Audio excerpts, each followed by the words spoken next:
So, welcome to Night City Stargazers.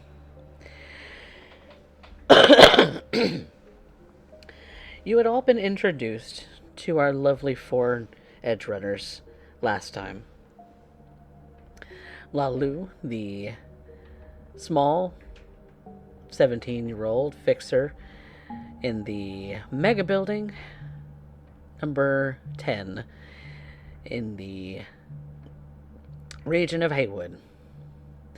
Slideye, the solo, who had retired for some time but is back in the business once more. Trix, the ex-nomad turned city dweller, looking to maybe hack into a few things and collect some eddies. And Orvan, the trauma team fall guy, who has yet to determine whether he's better off dead or alive. The four of you have been receiving job texts from a fixer by the name of Octavio. He's a bit small time. He's not necessarily one of the afterlife fixers that the city praises as the go-tos for the higher paying jobs. No, this is more your level.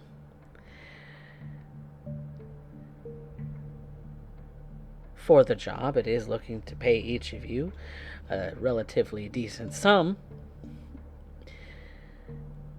And it seems that you've been requested to break into a scav den and rescue someone from their clutches. Or at least determine whether or not they've been hacked to pieces, as the scavs are wont to do. And so the four of you are asked to meet El Coyote Cojo in Haywood.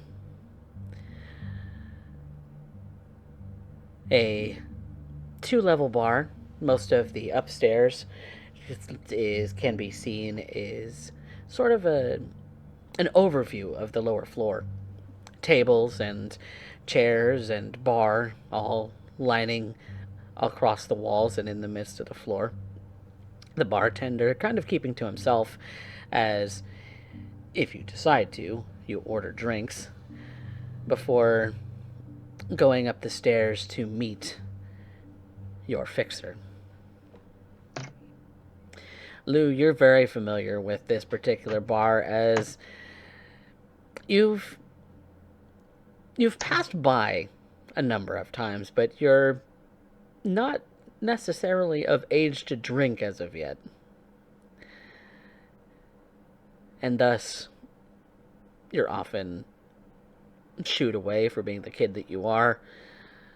But when you tell them that you're here to see Octavio, well, the tune changes just a little bit and you're allowed in. Do you all arrive at once, or does someone arrive first? How do we want to go about this? I'd say Orvan would probably be the first to arrive due to always trying to be early and the fact he knows he has a bit of a longer trek, so he tends to go a lot sooner than he probably should. Especially since you do a lot of walking. Gotta have that cardio, you know? Exactly. He probably would not be fully geared unless we were requested to come geared. Would we have? Well, the meeting itself is not necessarily meant to be all that dangerous. Okay. then he'd probably show up just like your average Joe. Obviously, has a pistol on him, concealed. Not getting any drinks because this is a job meeting. You don't come to your job drunk. Wise words. But he would go up to the bartender and ask for some information on the fixer that he will be meeting.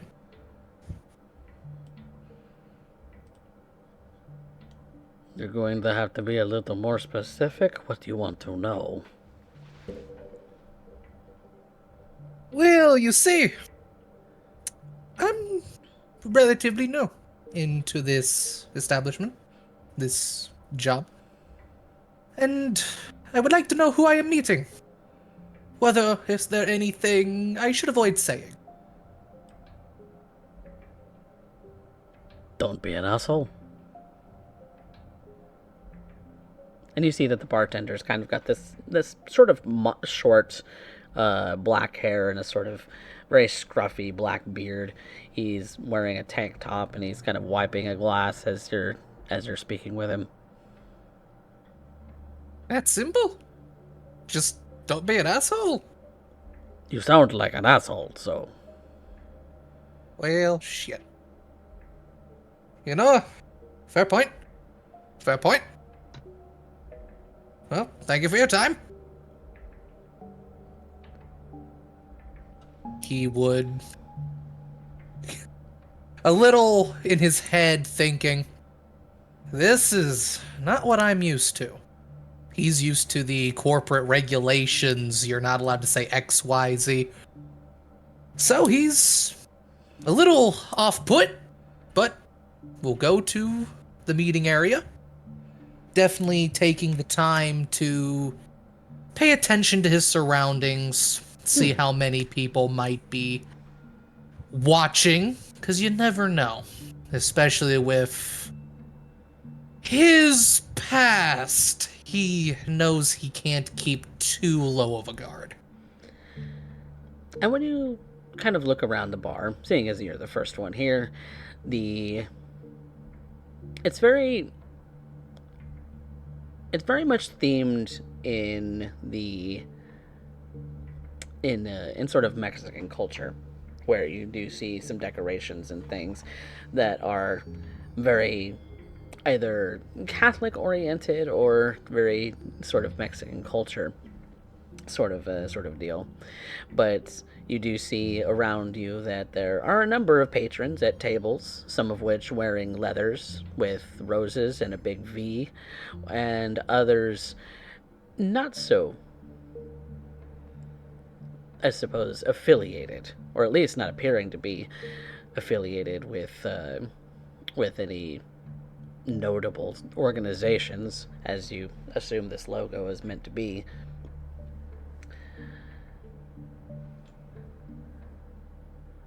He's definitely a little confused, but he understands that this isn't necessarily what he's used to. But he's taking his time, but he's gonna sit down. I'm pretty sure the fixer's not here yet, right? Or are they here? You don't, you're not sure what they look like, so you're not sure if you're seeing them or not. Okay. Unless you've met Octavia before. So then I don't think he has. So I guess what he would do... Is there a slightly more shaded part of the bar? Absolutely. He'd probably go sit over there. Simply to watch the front door. See who might come in that might be of interest. Okay. You're waiting patiently. And who would like to enter next?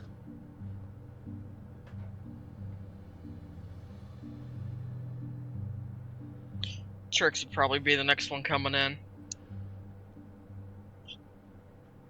Pulls up, parks the bike next to the door. Greets the bartender. She's been there a few times before. Whether just to hang out or looking for someone. And asks if Octavio's there yet. The bartender, Pepe, as you know him to be called, he says, "Oh, hola, chica. Octavio's not here yet. He's known to be a bit flighty." That or I'm early for once. "What are you meeting Octavio for?" He said he had a job for me.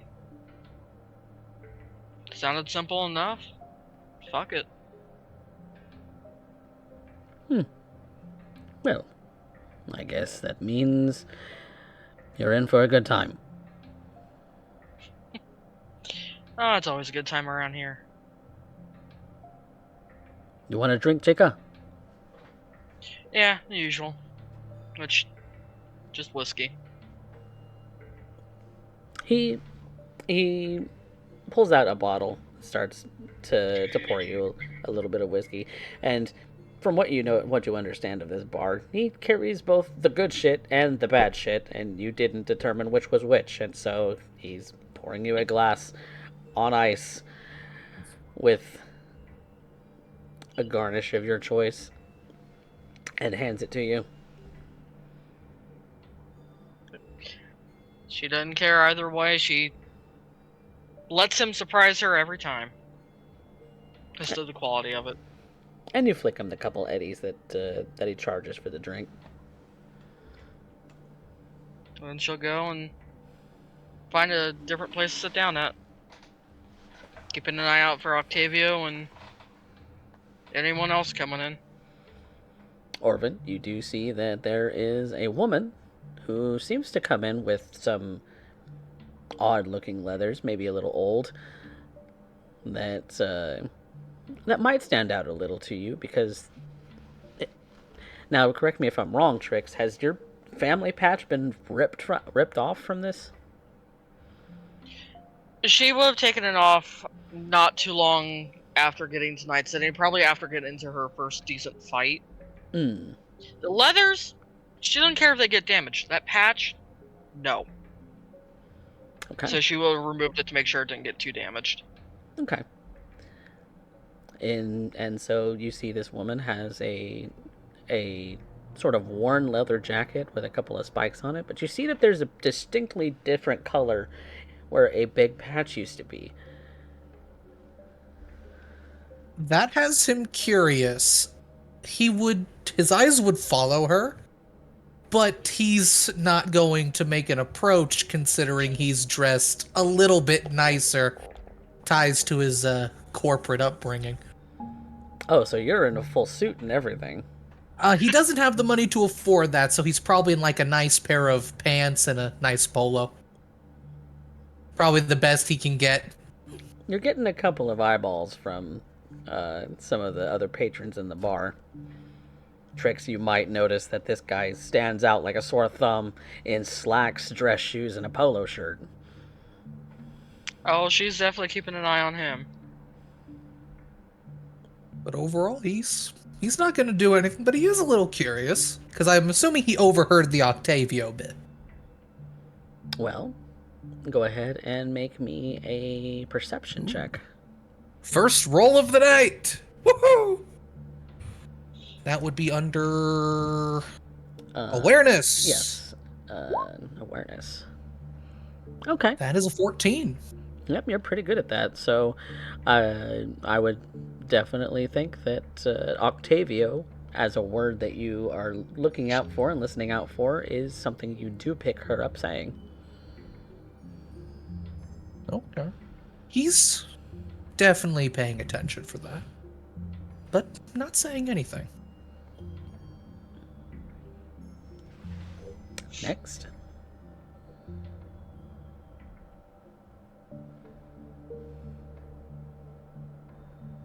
Amber, do you want to go first or should I? I can go. Okay.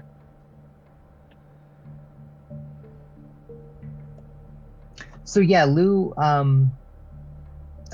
breezes past the bouncer like you described a moment ago, and then makes her way up to the bar and slams her hand on the bar top and says, "Chicky, give me a soda pop, please." Cheeky, you hear Pepe say. And she like leans her like elbow on the on the counter and like barely looks at him and like kind of scans around the bar. She's like trying her best to look like she belongs. I think this calls for some kind of performance check. Yeah, all right. Let's see if Pepe's impressed with this 17-year-old. This bananas, this absolutely ludicrous performance. Mm-hmm. Oh, goodness.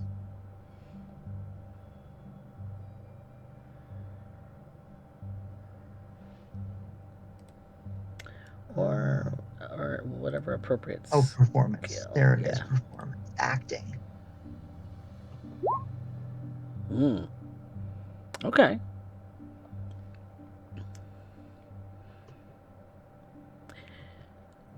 Pepe looks at you, kind of just quirking a big bushy eyebrow at you.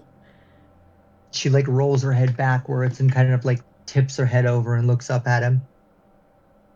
You want a Nicola or something? Is that one? Whatever you got, Chief. One Nicola coming up, and he pulls out from the refrigerator a can of Nicola, which is basically, when you look at the can, it's gray and has the sort of like very cartoonish looking girl with black hair. You've seen the commercials and how the girl screams Nicola at every one of them, and on the can though you are very aware that she is only wearing a top and not pants.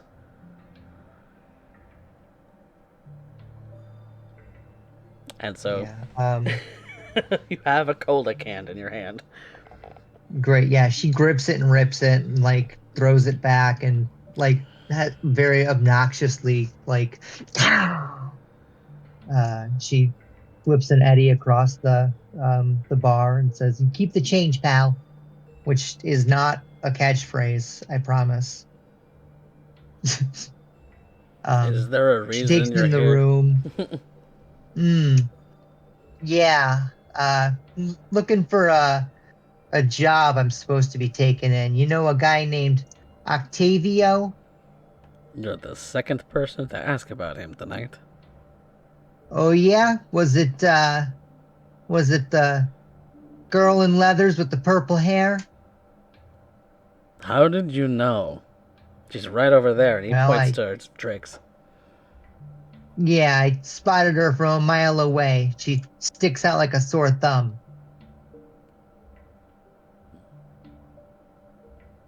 And she gives a little wave. She goes, "Yoo-hoo! Trixie!" Oh dear God! Don't tell me I've got to deal with you. All right, Pepe, thanks. I think I found my 17-year-old out. Get her out of here. No. I think I found my clan. I'll see you later, kid. Pepe just goes back to whatever it is he was doing, talking to some other patron and muttering something in Spanish. Mm-hmm. Probably swear words and other such things. She Which takes no heed Trix whatsoever. is probably mimicking under her own breath at this rate.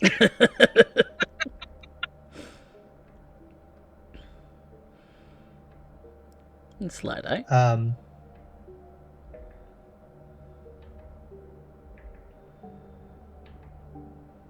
How does Slideye make her entrance?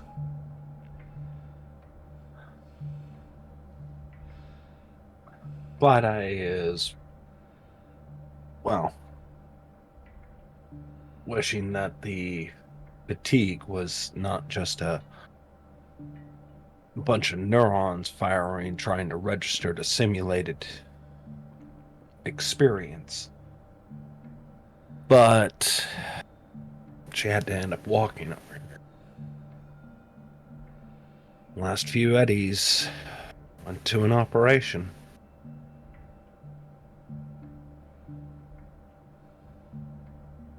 Biz, you gotta be all in. You don't get much more all in than this. Stepping through the doors, I'm gonna take a moment to look at my surroundings. People here to drink, people here to forget, people here to wonder. But then it's straight biz. So, eventually, Slideye starts making her way around, double checking the message. Funny little name. Octavio. Sorry, give me 1 second. The stream just quit on me.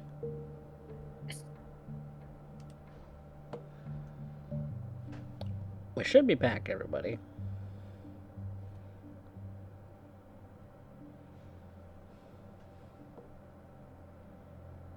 Alright.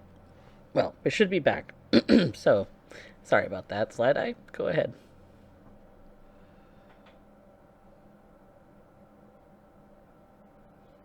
Alright. So we're back? Yep, we're back. Alright. So, Slideye, after walking the whole way and entering the bar, going to the bartender, doesn't do much other than, what were the last handful of eddies that she managed to end up getting for a glass of water, preferably something that's drinkable. Water becomes hard to end up finding, and very much turns into a luxury at this point. I don't think she's ever appreciated how much just a running tap is really worth until now. Eventually, she kind of ends up peeling off her coat a bit, allowing her a moment to try and relax as she looks to the bartender after being served a water, sips on it, softly, and then looks at him. Was told to end up meeting Octavio here. Biz. Should be a few others. I figured as much. The Biz has been what those two, and he points over to Lou and to Trix, have indicated that they're after too. Same contact? Octavio. What do you know about those two? The little one? I've seen her around. She allowed in here? I mean, No. turn blind eyes so long as the heads are good, right? Well, as soon as Biz is done, she's getting kicked out. As soon as biz is done. So Octavio is someone you're very familiar with, right? He does Biz for around here from time to time. And it's good to keep him happy to keep the biz flowing. I'm glad to end up knowing. It helps me understand the position. I haven't seen you around here before. New face. Who dis? Plenty of people get new faces. Everything's swappable. So. Young one. Not supposed to be here. Been here a few times. What was the name? She calls herself Lou. Lou. Lucifer, deal with the devil. Cute. What about the other one? Name's Trix. Turns him or has him? So far as I know, rolls them up her sleeve. Sleeve, huh? Wow. Thank you.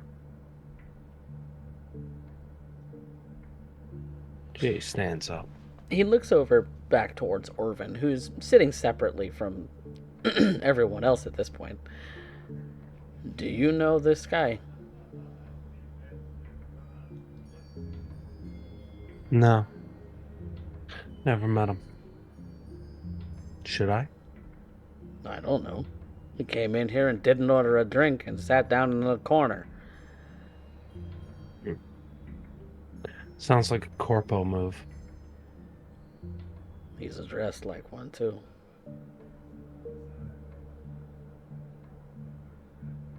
Wow. Anyway, that's none of your business then. Until it is. I'll have my boys escort him out. Loitering is not allowed.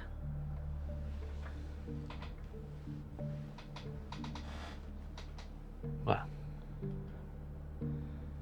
thank you very much, Mr. Pepe. Pepe. Guess they'll be calling me Slideye now. Pleasure. And to you, Pepe. She starts walking to the group, but she's keeping an eye on the strange man pointed out. Bartender had a reason to point him out. Maybe a snitch, maybe some eyes on the project. What's he up to? Meanwhile, we got this young goofball holding on to Nico tasting love, so to speak. We got another one drinking what I can only imagine is a watered down whiskey in this hole. Looks like old leathers and a little bit more of a harsher personality as opposed to Lou, who, well,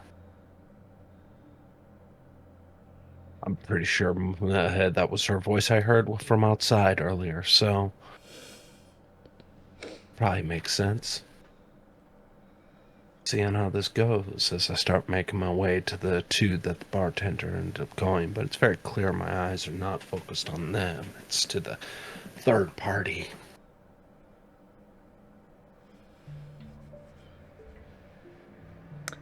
So, Lou and Trix. You maybe don't necessarily notice that Slideye's walking towards you just yet. So, what happens between then? So, yeah. You been keeping busy? But not that busy. Been running back and forth to deal with whatever Jason's gotten himself into and whatever small things you toss my way. Jesus. How'd you worm your way in here? I have my ways. Your ways. You know, I stay busy too.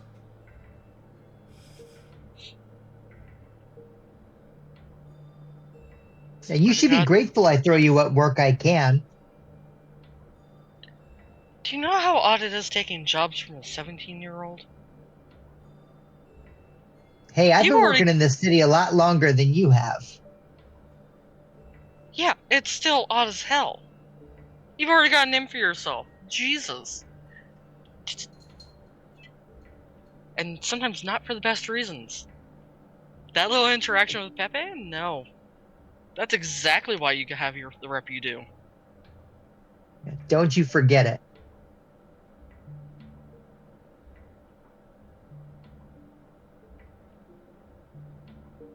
He was being a pain. I'm sorry.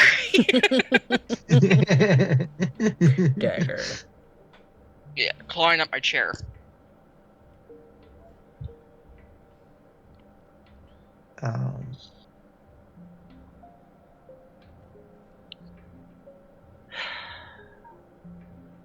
So I take it Octavio had something for you too. Yeah, I think we're working on this job together. God's help me. And by the looks of the room, it's not just the two of us. Seeing From the Slideye, sounds of it. Go on. you see Slideye is making her way towards you both. Someone that you're maybe familiar with, maybe not. Hey, Probably Toots, not. are you the entertainment?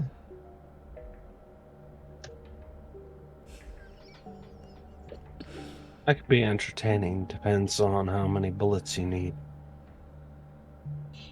Was told that the two of you were looking for a familiar face. Octavio.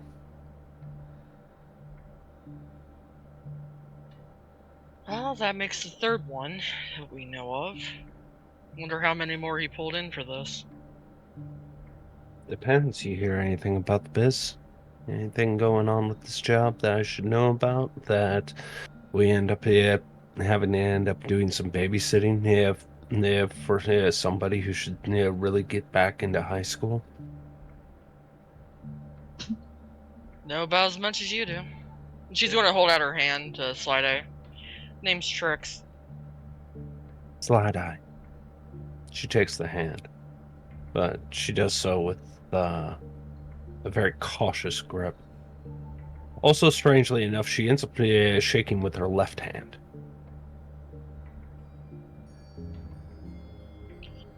Oh, pleasure to meet you.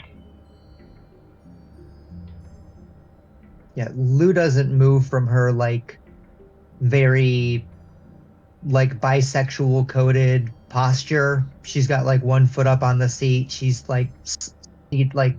seated off to one side and just nods her head at her. Says, "I'm Lou."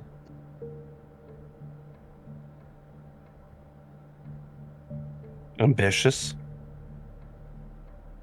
Hmm. She places her water down on the table and slides in.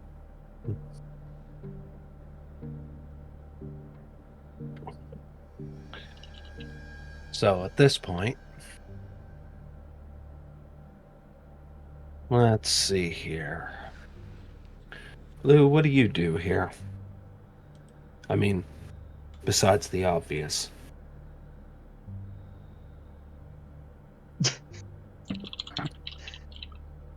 Um. She's She says, "What is the obvious?" Slippy. The obvious is that you end up feeling a bit of insecurity when you end up meeting somebody new, trying to end up building a point of familiarity when you don't have any. So you try and end up overcompensating by deciding to associating nicknames. You're about as transparent as a $2 whore. But what You do you watch her do?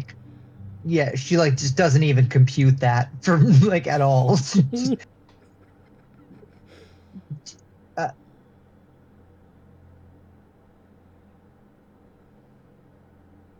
I meet ends. I put things together. She sits back and crosses her arms. Cause you're a buzzkill. Depending on who's paying. And you? She looks to Trix. Me what? Okay. Old leather jacket. Looks like clan marks on your hip. Hold maybe some ripped off patches. What do you do?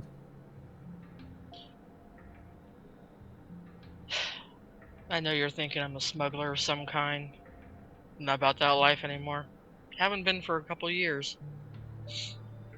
Still got the habit, No. though. Well, what can I say? I'm nostalgic. No, I do a lot of nut running.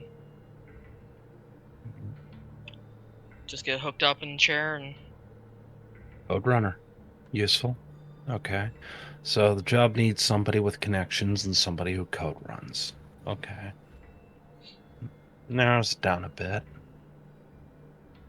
She then looks to the individual. She keeps her eyes keep going back to that individual sitting alone in the corner in the room. Someone's actually started to walk up towards him. Lou, you would know that the jacket, the vest that they're wearing is Valentino. And you see that they're starting to chat this individual up a little bit. Hey, hombre. Ah, good afternoon. You loitering? No, I am looking for a certain individual. I was unaware that loitering was not allowed. That is not something I am used to in this country still.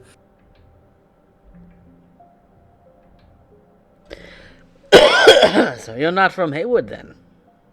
No, not at all. I'm definitely a little foreign, especially to Night City.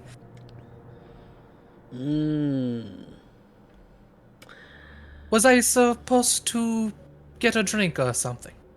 That's typically what you do when you come to Mama Wells' bar. I'm sorry, I don't think I've ever heard the name. Who is Mama Wells?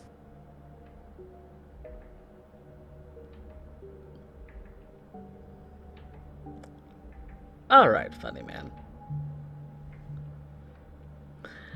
It's time for you to leave. Oh, my apologies. I suppose I will be going. I shall be back once I hear when Octavio arrives. Octavio. Indeed.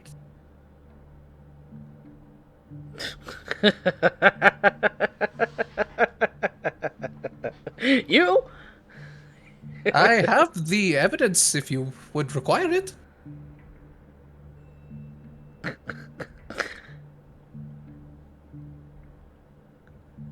You hear this, Pepe?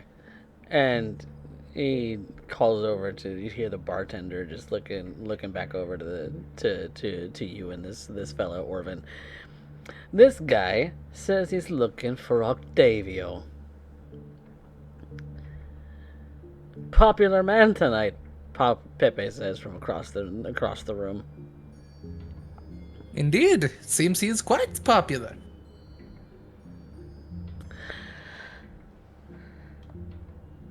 And so, what's all this fuss? You hear another person, a man, walking through into the door just as he's passing the bouncer at the entryway, and what you see is a man of sort of Latin American descent. He's got a bit of a scruffy beard on him, but you see that his hair's kind of pulled into this sort of blue pompadour.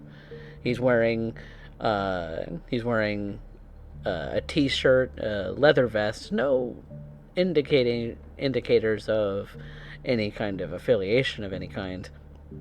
He's got a few sort of cyberware scars kind of lining his face, and he's kind of just walking up towards Orvan for at the moment.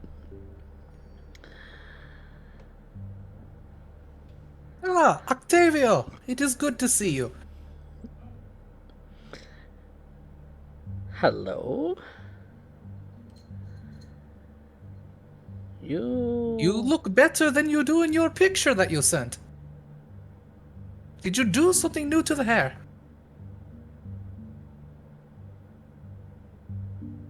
Are we here to talk small talk or talk biz? Biz, I would hope. Are you the only one here? He says. No, I do believe He says those walking- three are over there. Walking up to your table, and the guy that kind of was harassing you a little bit starts to walk off towards another table, back to his own friend group. It looks like. No, I believe the other three are over there. And you do, and the three of you do see that he looks over at you, where Lou's waving. What about the other two of you? Trix just raises her glass a little bit and drinks it back.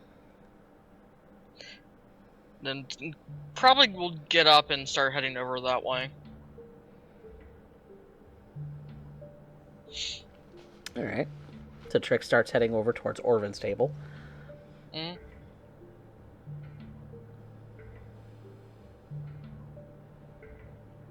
And if this guy didn't scream office worker before, he does now.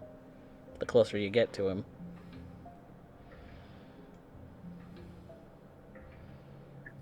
Yeah, Lou's gonna walk over there and like she's gonna do the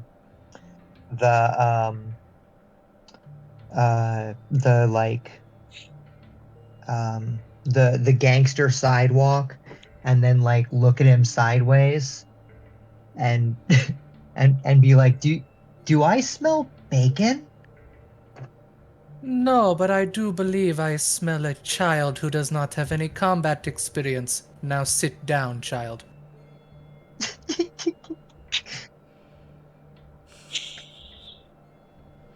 Wrong as hell. She continues to stand.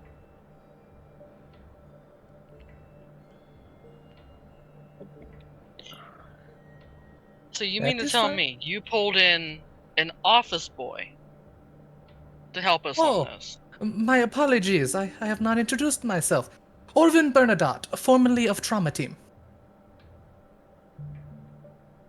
Well, there he goes, outing himself.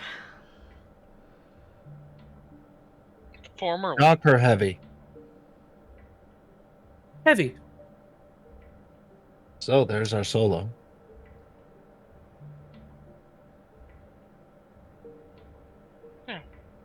You haven't told us what you can do. Depends on the bullets.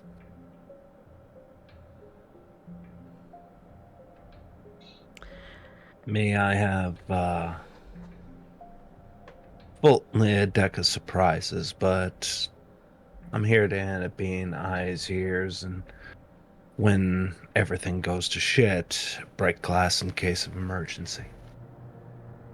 Those are always good to have. Well, there might be a few emergencies that might need your assistance, Slideye. As you all may have read in the texts, there's some biz for us to discuss. I've got a job, and with that job comes a client. A client who is a unfortunate member of the Haywood community who maybe doesn't have the eddies for trauma team coverage. He looks over at Orvan. He, shrugs a little. Besides, you shouldn't really announce that you're corpo to the Valentinos. Oh. They'll slit your throat. If they're That, being nice. that would have been good to know. Okay. Oh, you are so far from home. Very much, yes. It's okay. Everybody's got a home somewhere. So, who needs to end up helping the German man end up getting his legs in Haywood?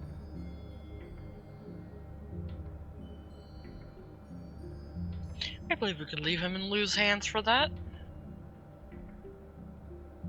Slideye just kind of looks to him, looks back to Loup, looks back to him, looks back to Loup. I would have to very much disagree.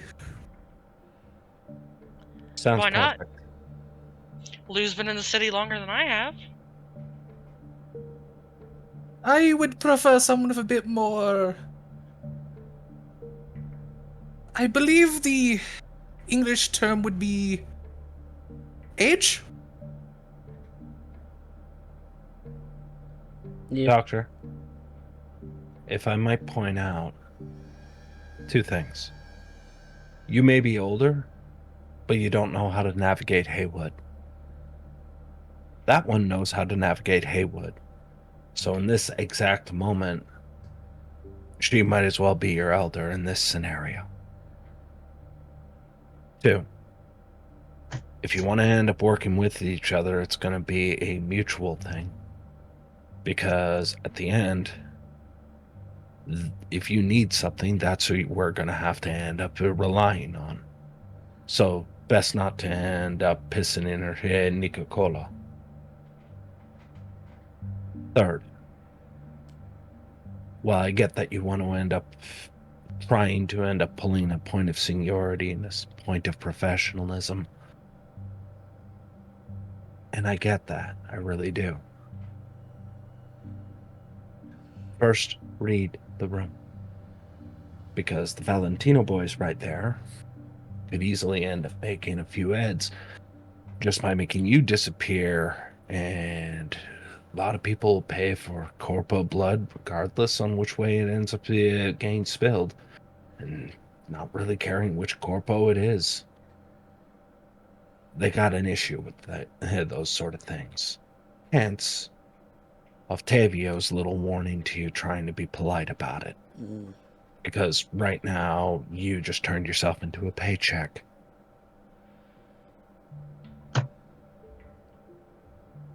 Number 4. Did I see you walk up in this bitch?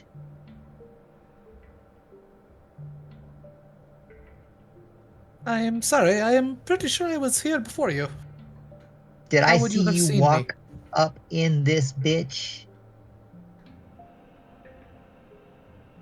I am pretty sure I was in the building long before you arrived.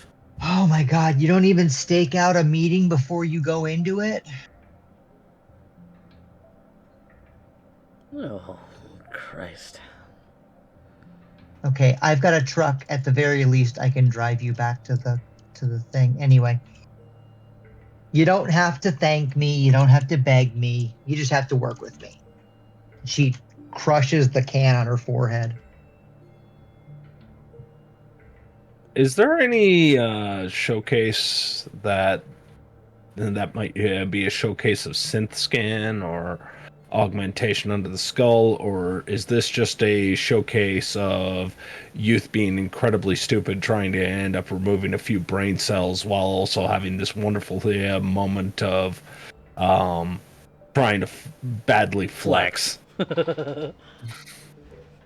Okay, it's a flex. It's not a showcase synth skin or anything like that. Okay. Nope, just regular.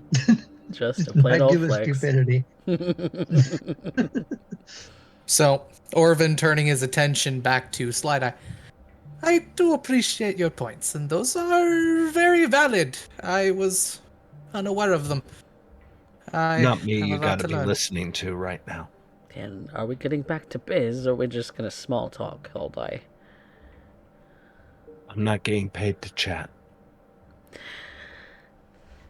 Octavio pulls up a chair next to the table. All right, so biz. Client has been so gracious to put a few thousand eddies on the table for someone who can discreetly manage to bring back a certain loved one of theirs back in relative one piece.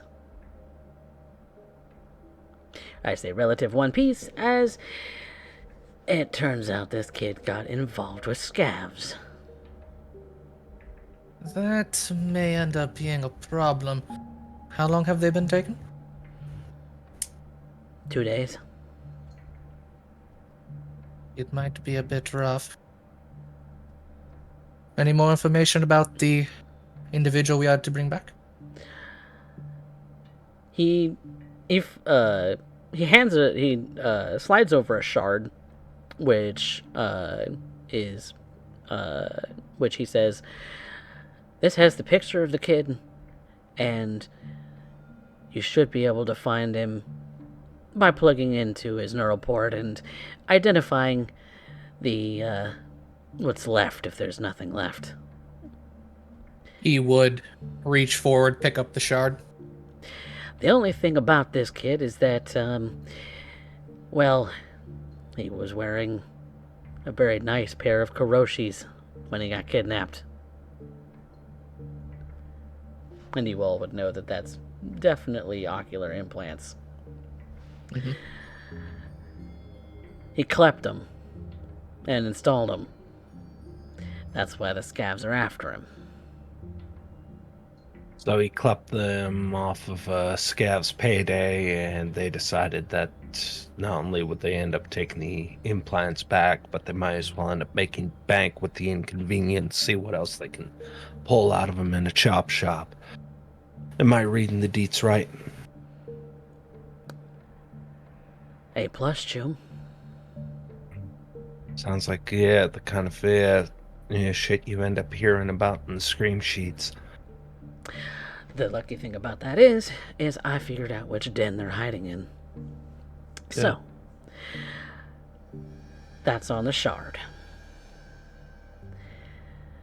The address you'll find is kind of on the north end, so expect scavs and maybe the one or two occasional maelstrom who might be involved.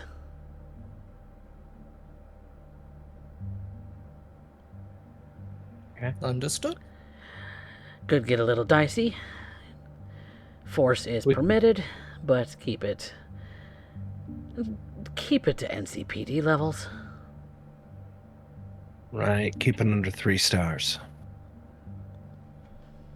We don't need Indeed. Max Tech and Trauma Team entering in on the premises. That would not be a good one. Should they get called, your cut gets reduced, yada yada. You know the biz. Payoffs to end up here, keeping the heat off. It comes out of our slice of the pie. If he's recoverable, you get your full eddies. And if 4,000 we got to a split. corpse, You got a corpse, well, that's 1,000 to split. to split. All right, Chew. Wow. So, who knows? You gonna pass the shard on, or? Orvan, you He takes download it out. the info from the shard, and it's a picture of the kid, his details, and the address of the haunt. It looks like someplace when you see a photo of the address as well, it looks like a really run-down sort of apartment complex. Maybe has been long been abandoned, or maybe has been falling apart. All right. Yeah, once he has the information, he pops it out and hands it over to Slideye.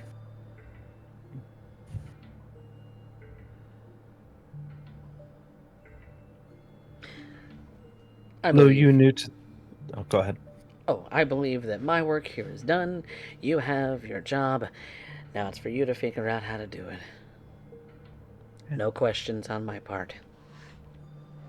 We don't need to know the client. We know the deets. We know the locale. We know what needs to be done, and everything else is need to know, right? Exactly. He takes one of your he takes Trix's drink and starts chucking the rest of it back, and then sets it right back in front of you and starts to walk out. Always a dick, aren't you? It's the way you like it, baby.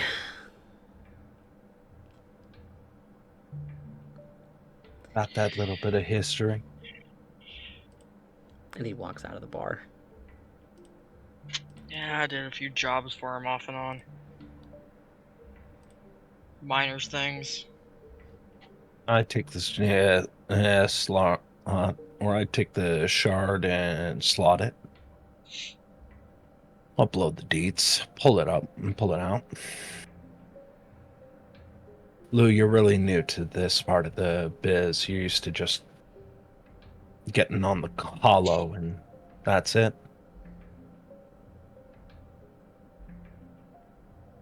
Am I wrong? Fair to say. Okay. Not my first run. So, if you're supposed to be the person who knows something, you should always grab the shard first. Hmm. Do you know why? She crushes the shard right there. Before Trix or Loup can end up here again. Wow. So now what are you forced to do? Trust you, I suppose. Or Dig the information out of your skull. you can try. But you'd be burning time. You'd be burning eddies. And you'd likely have to end up running into the situation of trying to end up doing so for a contract that most fixers wouldn't pick up on unless they just had to end up getting rid of a bit of biz that really isn't worth anybody's time for a cheap payday. It's about the angles. You want to make a name for yourself, right? Everybody does. So, this is your op. Whatever you say goes. Everything's on you.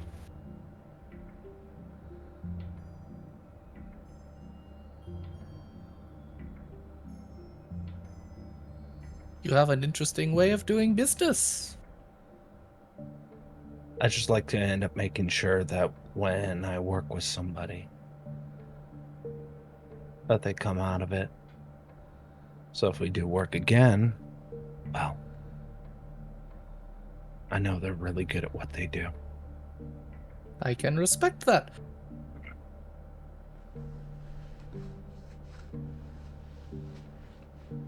But I do believe we are wasting time. There is a bit of that of we need the person alive, yes? So what's the call, Lou?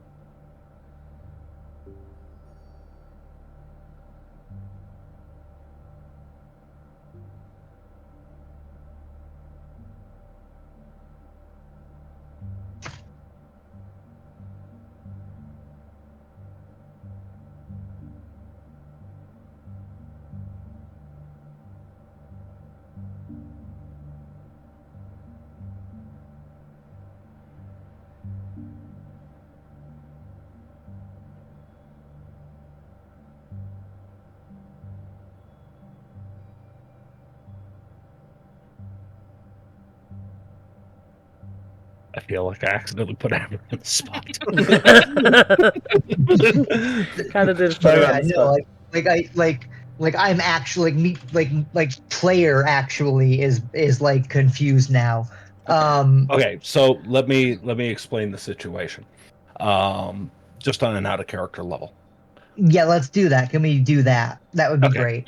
great. So effectively what Slideye is trying to teach you, right, is you can only be the we don't know each other. We have no reason to trust each other, right? We just openly talked about the fact that we are stuck with a corpo, right? So trust is already an issue.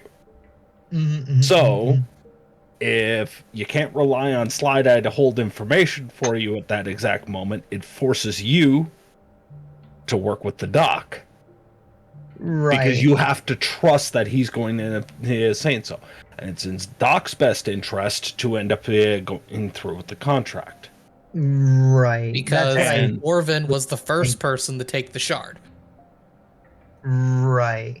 Okay, so this leaves That's you what I and Trix thought. blind, and these two that you don't know having the information that you need. Mm-hmm. But Slideye is specifically saying that this is your op.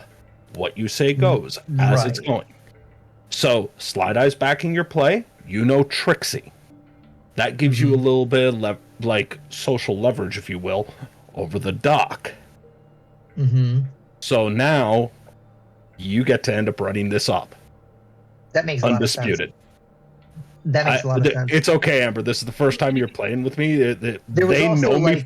like when you said that, I was like, okay, so I am now under immense pressure, and I'm going to die.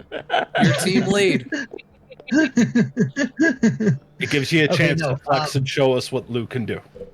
No, this makes Let's sense. put this. No, this makes sense. So yeah, so she, she's been quiet this whole meeting basically. She's just kind of like taking in the information and trying to get settled in and try to understand this operation. And like when you say that this op isn't about the money, it is about the fame. She recognizes that, and she says, um, we don't know who this guy is. Um, we're not going in there to save them because of who they are or what they've done or what they deserve because of where they've been or what their name is. But we're gonna go in there and we're gonna pull this guy out because it's the right thing to do.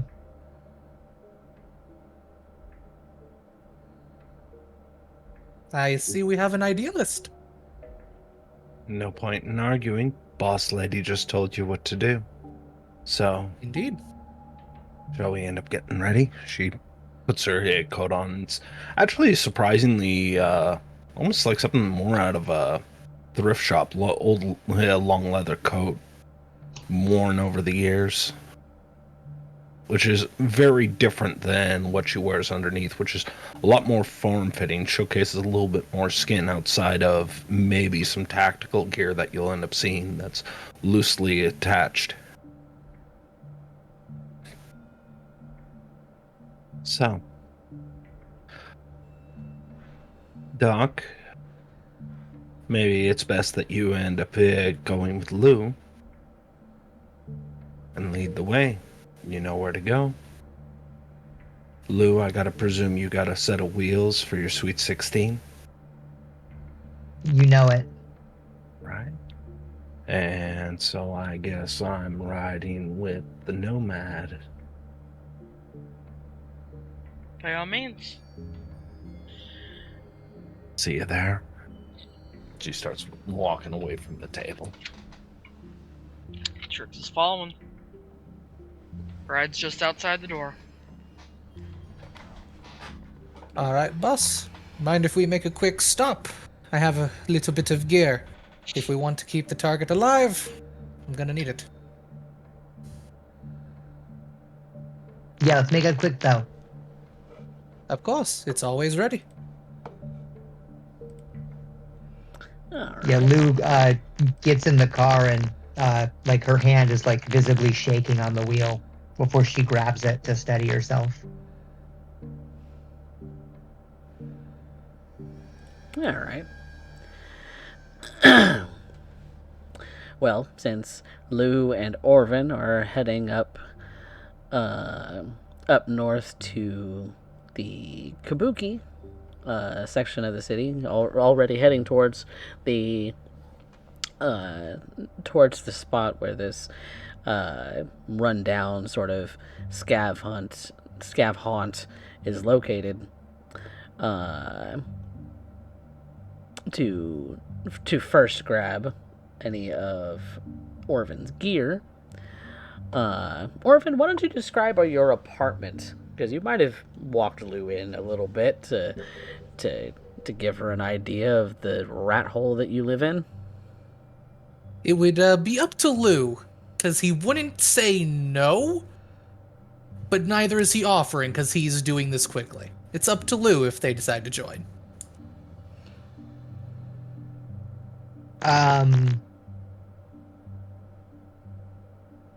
I think that she would probably go with you to make sure that you kept moving, kept hurried up. You wouldn't dilly dally or whatever.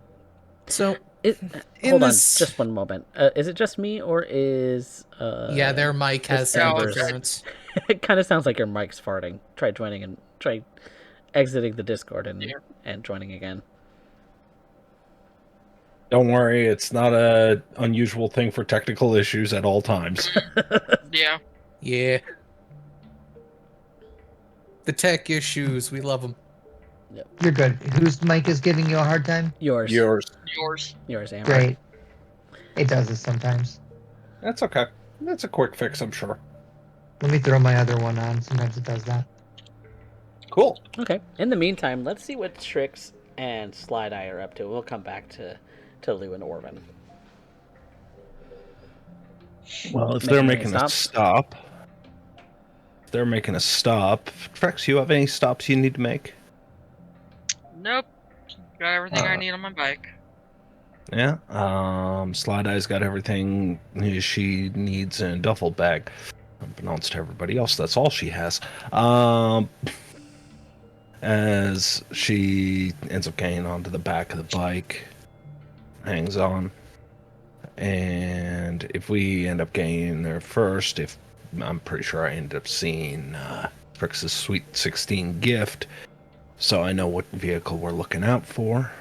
And it seems like Trix and Lou both have communication with each other, or at least presumed knowledge of each other. We can end up waiting and scoping the area out for any particular clues or anything like that before they end up showing up with the hardware. Okay. Doing a little bit of scouting. Yep. Okay. Then I would like you both to decide who's going to be doing what. Who is going to be sort of scouting the Is it just area? me or is Coffee going robotic? No. Coffee went robotic too. No. We can't win. Mr. Roboto. God damn it, OBS. Ah. Wow. The technical difficulties. Which don't appear on my... Oh, there we go. No. Now you're clear. Yep. Lost the camera, but oh, there he is. Apparently, there's a connection that is an issue with the server. So if I want to start the stream again, I have to stop my recording once again. You know, at this point, you're already in for a penny. Let's be real. Yep. Mm. Coffee, I give you a hug. I give you a hug. Yes. Many hugs. Many cuddles. I have caught never me seen somebody really go off deer in guard. the headlights so quickly. I was like, I'm dead. I died. I am not a person anymore. I was like, I have no earthly way to like counteract this. All right, the stream's back It's up okay. now. It happens. Remember I told you I'm a little bit weird as a player like that? And we're back. That's on an the air. example of the kind of shenanigans that... And like I've listened to some of We're your live other again. streams. I like Yep, we're back. It doesn't require a roll, does it? It's a manipulation, but it doesn't require a roll. No, Derek avoids rolls at all costs if he can help it. Yeah. He does. All right, well, let's get back to it because we were seeing how Slideye and Trix were. You'll only have a few minutes before your other two companions arrive, but You were calling for a roll. yes, one of you make an awareness check, perception, I believe, and the other should do something else. Okay, how do we... Where do I... Maybe an investigation check of some kind.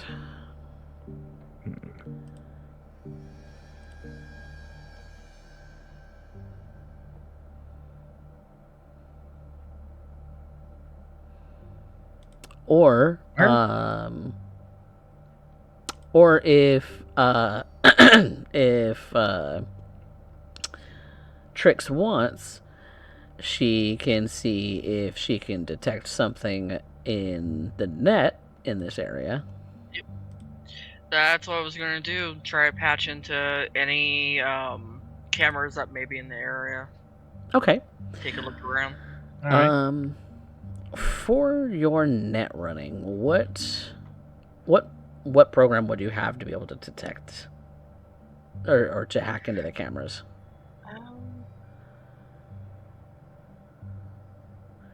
I'm not super familiar. Yeah, it says something about net actions. Let me get the... Yeah. And you were asking for... So I guess while they're doing that, I make the perception roll? Yep. Yeah. Because she's 15! going to... Yep. Ooh, that's actually a pretty nice roll. Given the fact that it was... I Why is there a rolled wound 3. -4 on there? Oh, Yeah, that's what I was about to say. Like, wait, is Slideye wounded? Right? I'm trying to think on why I would have wounds. Where would I have wounds on my... Yeah, because you have 6 levels in the skill and then 6 intelligence. Oh, okay. No, I didn't set my HP. That's why. Oh. Yeah. Well, you can roll it again if you like, or we can take that roll. Your choice. So -4, so it would just be +4. That would be a 19 then. I'll take that roll. I'm not re-rolling if I got a choice. Yeah, because that's a pretty damn good roll. Let's be real. Yeah, don't make me Derek dice, please. Yeah, please. right. This is going so well. So I believe it's under a net action for me called Scanner, which allows me to find out the location of the system in the area. Okay. So if there is a roll for that, I don't know what the difficulty on that would be. Is there a set difficulty, or is it one that I determine? I am...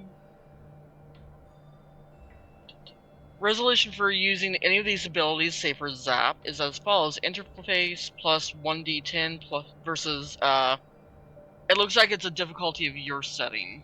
I set difficulty? Okay. Yeah. Then, while we're at it, let's take a look at what the difficulty levels of certain actions should be. Because I don't particularly know a whole lot of those rules. So,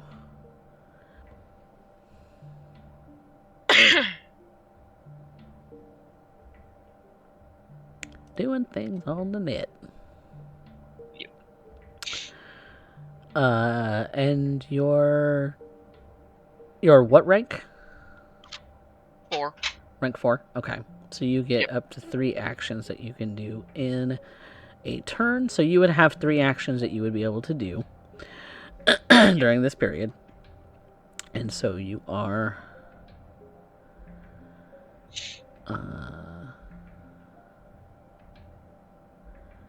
so you're looking to detect an access point?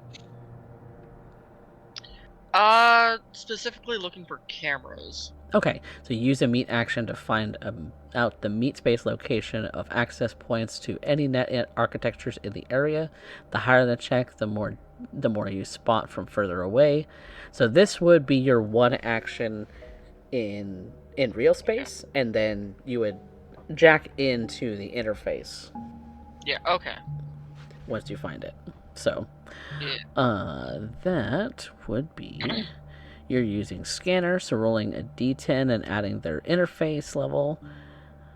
Okay. It determines what you learn from that. Okay. So this is basically like a ping. So so go ahead and roll a d10 plus your interface level. Let's see if this is it. Yep, there it goes. Okay. 9.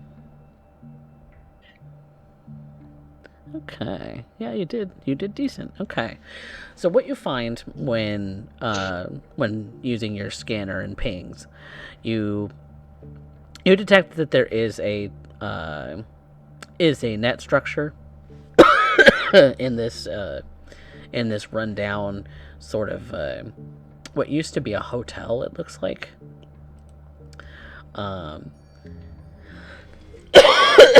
It's a little dated, maybe a little like your own materials. It's not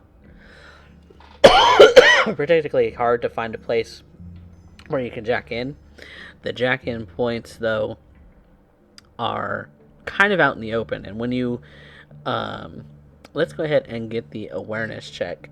Oh, we got the awareness check from Slideye, the perception. So Slideye, you would be able to point out that there are a few, I guess you would call them tenants of this particular establishment, as they're kind of walking around, seeming to mind their own business. Maybe one's on guard, kind of in the corner of the parking lot. All of which seem to be carrying weapons. Rifles and definitely handguns on their sides. So, but definitely walking with their rifles borne. And what you can see from the exterior is that they do have mods where their faces are the you see that green projector with the sort of crossed out faces and things like that would disrupt any cameras from identifying them. So they've definitely got ways of going undetected on a net that isn't their own. So you would point those out to Trix, that you see a number of guards that are posted out. And when you find, Trix, a point where you could potentially jack in, it's a little dangerously close to one of the guards.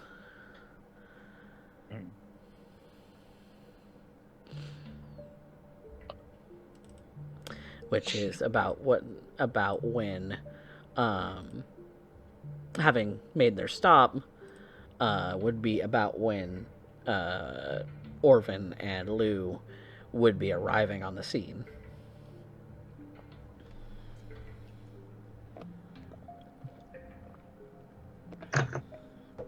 So, what do you do?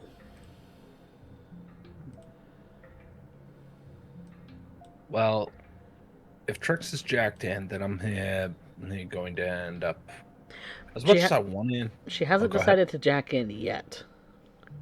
So, okay. Trix, are you going to jack into the system, or are you going to stay out? Gonna jack in?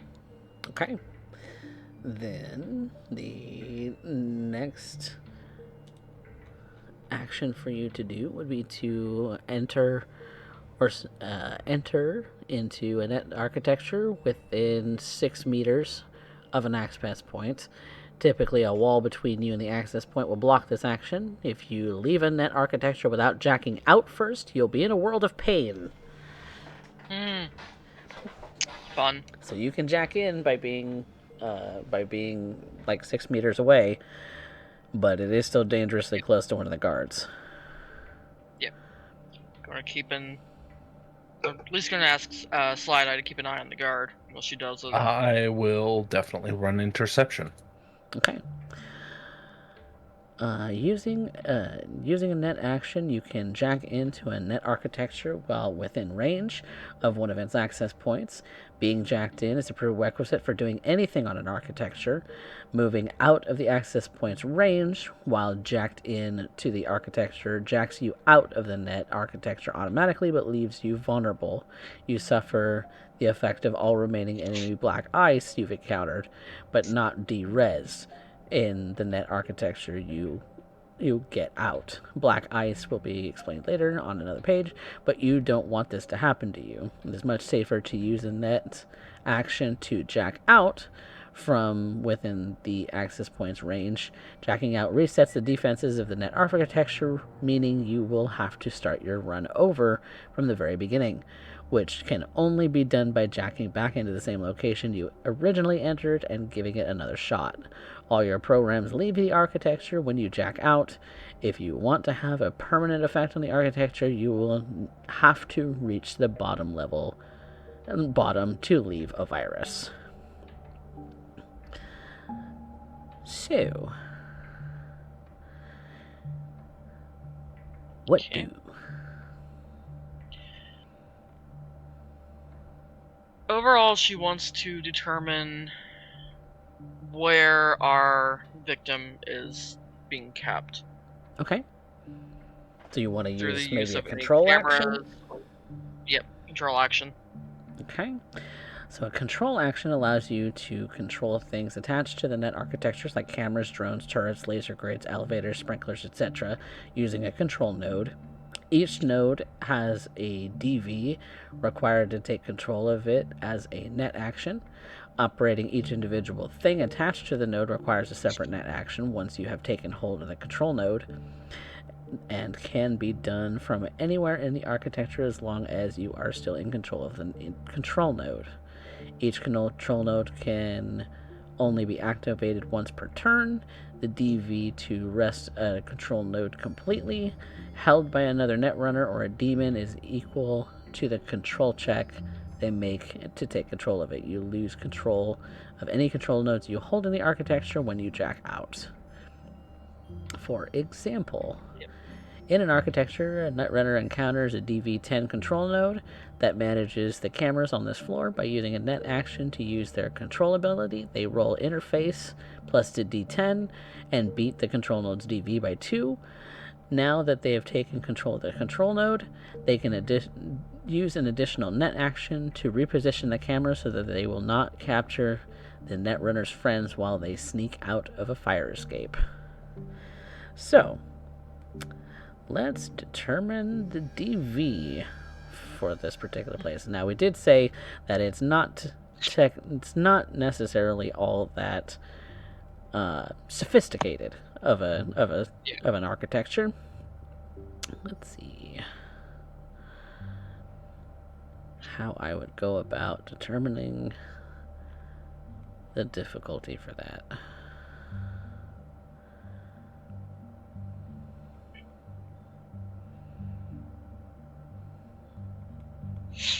This is a whole thing in itself.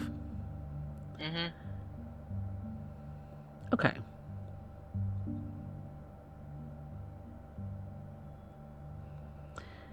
So I have an example in net structure where level 1 is file, level 2 is password, and level 3 is control node. Okay.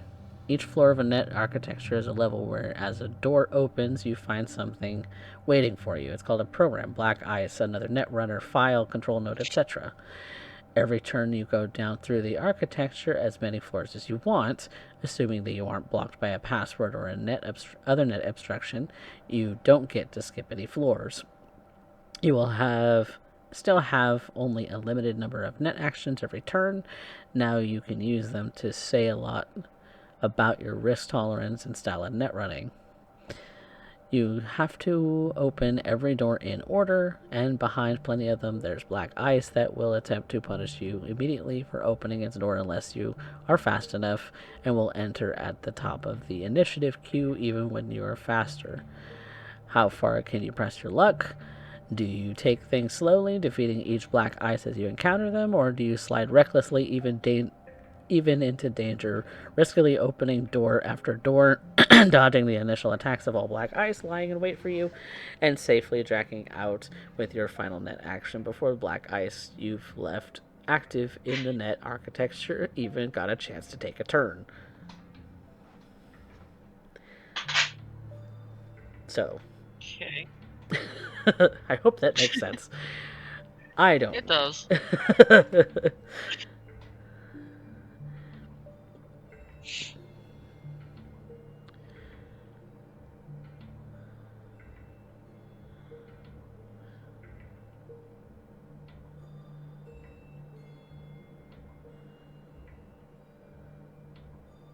Okay.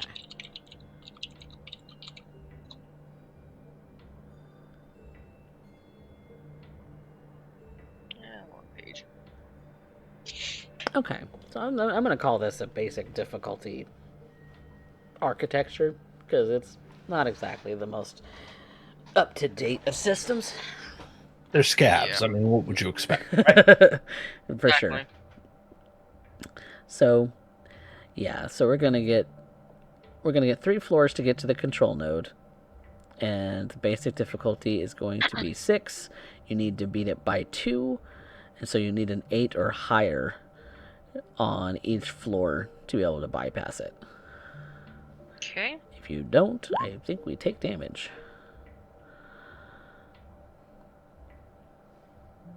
Oof. I think that's a crit fail, because you rolled a 1. Yeah. I do believe that is a crit fail with I think that's a 5? Yep, because there's a 1 on the D10, Yep. and it's and so let's see what does a crit fail do? Well, you're gonna be taking some kind of damage. That much is for certain. Oh, yeah. Because even this basic black ice is going to hurt you. Oh, yeah. Let's see what this does. Okay. Are we about to have a... Oh, what was their name from... Oh, I forget their name. Okay. It's the one net runner at the beginning of 2077 that fries themselves. Yeah. Let's not have that. Okay. Defeating a program. A program is de-resed when it is lowered to 0 res. Okay. Well, this is a lot more complicated than I originally thought it would be.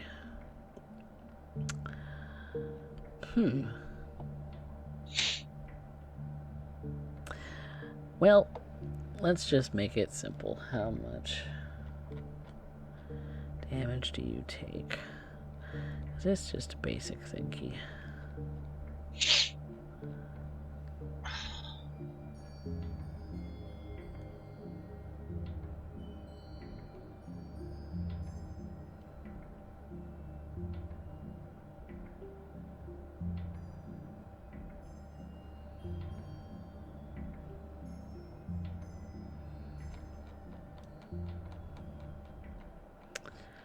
Sorry, computing. You're fine.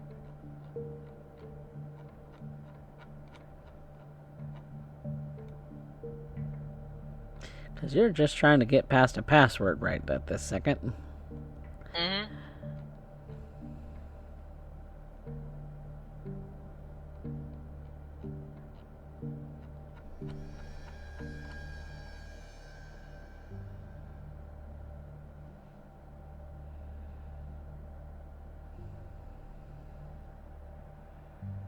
Okay, so that's 2d6 damage direct to your brain. Unless insulated, their cyber deck catches fire along with their clothing. Unless they spend a meat action to put themselves out, they take 2 damage to their HP every turn.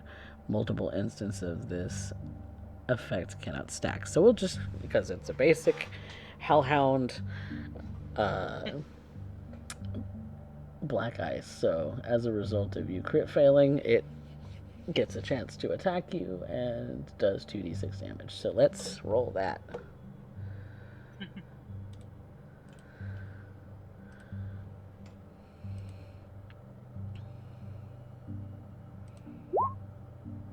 That's 7 points of damage, and your cyber has caught fire in the back of your head. Oof. Well, it burns. Maybe not necessarily burns. catches fire because it is installed within you, but it definitely burns, and your brain just feels like it's going to melt.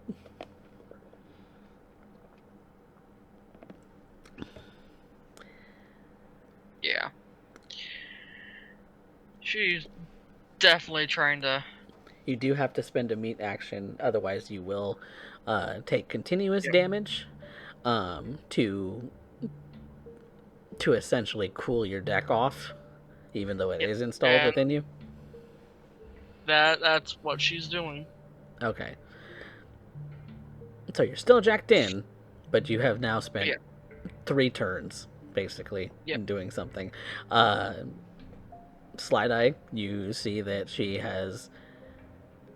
Her eyes kind of glaze over just for a moment. You see that she's maybe computing something in her in the back of her mind or something, and then she just lets out a screech in pain as a short kind of maybe pops out of her neural port for a moment, and a bit of smoke next to her hair. You do smell a little bit of burnt hair smell.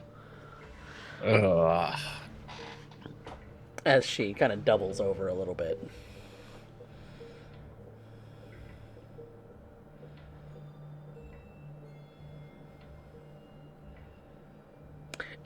You do have your turn to do something yourself. So real quick, does the one individual we're pretty close to catch notice, or... Because he said that there was one person who was fairly close to this port. Yeah, or probably they seem to be unaware still. Because she let out a shout, they might be a bit more aware now. Might be looking for her.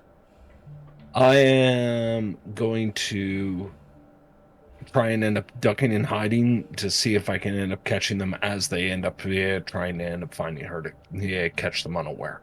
Okay. Then that's going to be a difficulty 10 stealth check. Okay.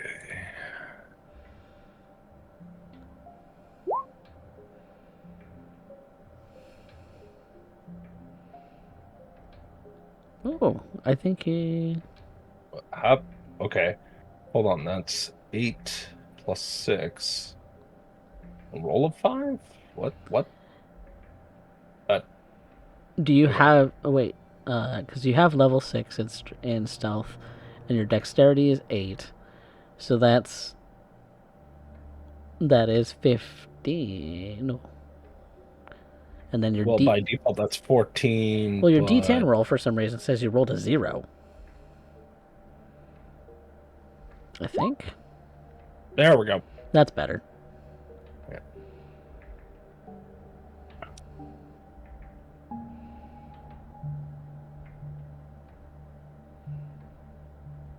Oh, I think I know what happened. Is that 5 was a crit fail.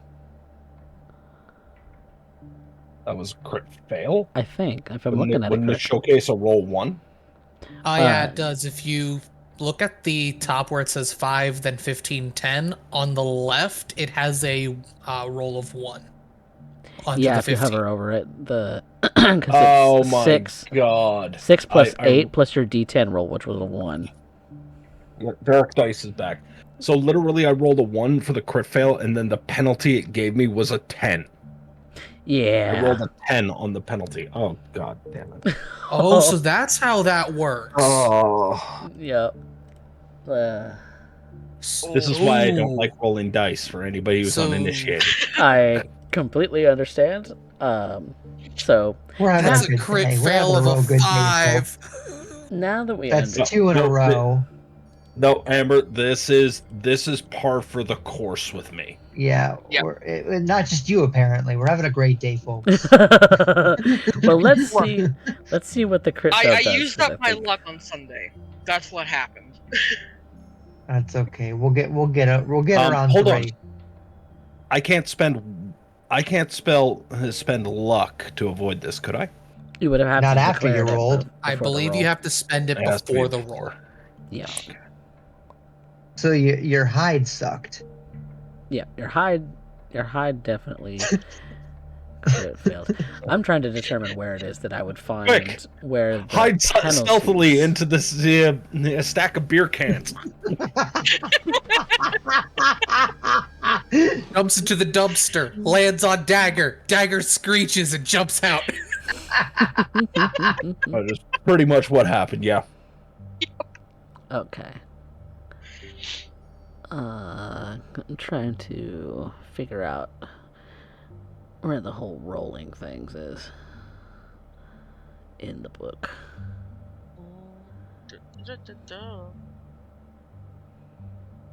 Let's look at the skills here. So, determine. Oh, that's more character creation. I don't need that. I want. I want to figure out what these crit fails mean. How do I go? Because I have not run this game before. So, give me a second, everybody. I'm new to this. Can't you tell?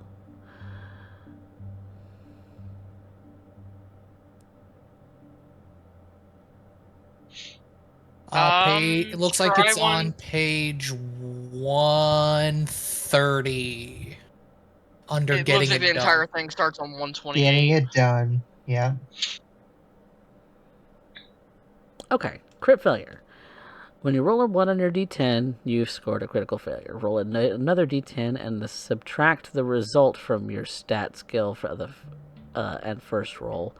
If you roll another 1, you do not score another crit fail. Okay, so what that means is that, the 6 plus 5 plus your d10 was a 15, and then you rolled a 10 on your penalty, so your total score was 5 for a what I called for a difficulty 10. Oh. So that 5 is the final result. So Okay. Cool. and underneath it So it says already rolled a rolls total for your of 15. secondary roll. Yeah, you rolled a total of 15, Cool. but you rolled a 10 on your penalty, so it automatically calculates your penalty. Okay. Well, at least Neat. it's one of those things where it's like not like you fumble something where you like you have to roll It's on just some a kind of penalty to the table. roll. It's just a penalty to the total. Okay. So there's a chance There's a chance. with that 5 that they might go lower. But like I said, it was a difficulty 10, and that does not succeed. So, No. so they, which is, like I said, just about as Lou and Orvan are getting out of the vehicle and rolling up on the place. Which means that, that you, Slideye, duck behind a dumpster of some kind. You accidentally make even more noise than your companion Netrunner was making themselves by shouting out in pain. So both of you have been spotted by this guard. Now, Lou and Orvan, they don't know that you're coming up on the place. They've only spotted 2 of your companions while you're rolling up in your vehicle in a little bit more of a secluded part of the drive up. So, what do you 2 want to do? Can we see them from where we're driving up at? The guard or Trix and This whole situation. the whole situation? Yes. Orvan, who at this point has his Militech Ajax, the Max Tac goggles, the bag with all of his shit in it. Does it look like that guard is readying his weapon at all? Definitely lifting it up, ready to shoot. You know what? Fuck it. Let's try and shoot him. Okay. Oh, Jesus Christ. Let me pull up a thingy. Because there's kind of no way we're getting past that now. There's no way to do that quietly. Nope. Nope. So far as I understand, he does not have a silencer on his gun. I mean, either way, we were going to have to go in here at some point. Okay. Let's go. Yeah, let's go with this as the stat block I can go with. So, you want to make a shot at this person. They're not. I'm gonna say that because I don't have a map out. I'm not gonna. We don't have a map to calculate it out with. The distance is going to be. I'm going to say 20 meters. So we need you to succeed at 20 meters for your shot. Alrighty. Okay. And which weapon are you firing? The assault rifle. Oh gosh. At 20 meters, briefly. At 20 meters, he will have seen our vehicle pull up. Yes. Okay. That's okay. I enjoy your shooting. Carry on. Also, your mic is doing the thing again. Goodness. All right. Be right back.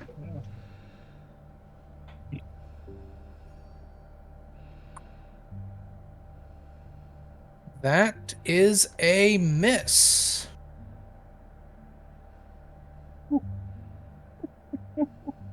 Wait, no, that's a hit. My bad. I was about to say reading the you're wrong reading area. that wrong. I read it wrong. That is a hit. I needed a 15 to hit. Yep. I hit with a 19 and dealt 12 damage. Okay. Which is ablated by their armor at 7 points, so they take no, by 4 points. So they take 8 health, leaving them with 12. Let me get a calculator out for this. Okay. And this rifle is only 1 fire per round, correct?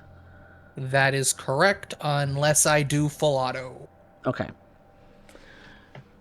At 20 meters, are we close enough for me to run in and launch in a melee attack? What's your speed? Your move. What is my speed? That's a great question.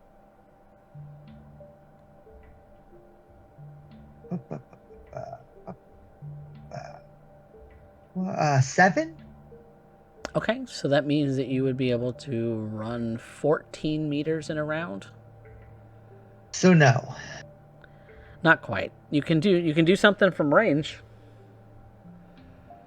Unless you want to spend because you have your move action and then you have your normal action, which you can also spend to move if you want to double move.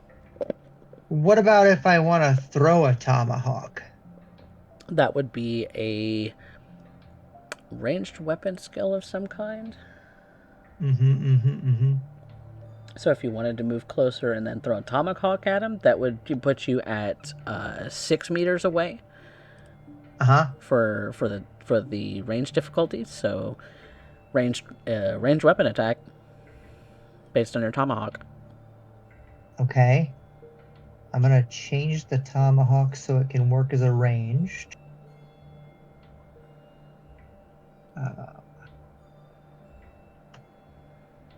Light melee. weapon skill needs to be not. No. That's good. We're learning the system, everyone. We We're will doing figure this out. we're doing a great job. We are. I'm gonna make it athletics instead of brawling. I think that makes sense. It makes don't you? sense, for Alright. sure. So it would definitely be a normal ranged weapon attack. I think that did it. I believe there needs to be a range somewhere. Well, that Because it didn't states do it. it's a ranged attack. Well, I If changed it to a ranged light melee. Yeah, so if we go off of the same difficulty class that a 0 to 6 would be, it would be a difficulty 17, and so you would make it, but I you see that the quality. That's in didn't change. meters there, Coffee, so that would be a 15 needed for a 13 to 25 meter range. no, because I said And 6 I forgot meters. to throw. Oh, 6 meters? My bad. 6 Because I meters moved away. first. Yeah. Because I moved first. Ah, I didn't hear that. My apologies. Yes. No, Yes. you're good. I ran over there first. Yeah, so it puts you within 6 meters. It would have been a 17 difficulty to land, and it does 1 point of damage. And since this is the Oh, same great. round, however, that would not penetrate their armor. Sick. So you have thrown your tomahawk, but it doesn't seem to. It seems to kind of pink off of some kind of armor that they're wearing. We're all so happy about that. So, in return, this guy is going to make an attack roll himself for his turn. Let's see, because a ranged weapon would be a reflex plus shoulder. Well, they don't have it. Do they have a specific shoulder arm? There No, is 'cause a they shoulder have- arm skill, yeah. Yeah, well, no, I'm talking about in this stat block that I'm looking at. So, no, they have pistols. So it's not a shoulder arm, it's a handgun.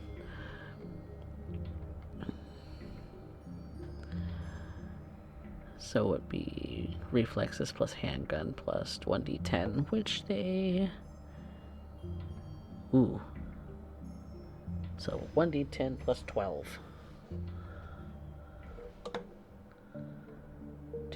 Let's see. Who are they firing at? I think that... Since Orvan was the one who fired, they'll fire back at the truck, but it is going to be at a significantly longer range, which is going to be... Well, then they probably wouldn't do that at that range. I feel like Lou just made herself a pretty big target right in front a pretty of him. close target now. You're at 6 meters, so... It completely makes sense. So I'm not going to feel picked on. Lou, you're getting a handgun shot at your face. Well, at least not called Good at your luck. face, but they're trying to hit your face. I have a helmet. So that would be 4 plus 12 is 16, which would make the difficulty value. And their weapon is a 46 weapon, which will be countered by your armor. So however many armor points you have would also... It just goes down by 1. Which would be 8 points of damage reduced by your armor. Okie dokie. Oops, nope, that's 2d6. I need another 2. So 11 And points how- reduced by your armor. Okie dokie. Which Which, if I remember that correctly, just goes down by 1, right? I believe because your body armor is 11 points, right?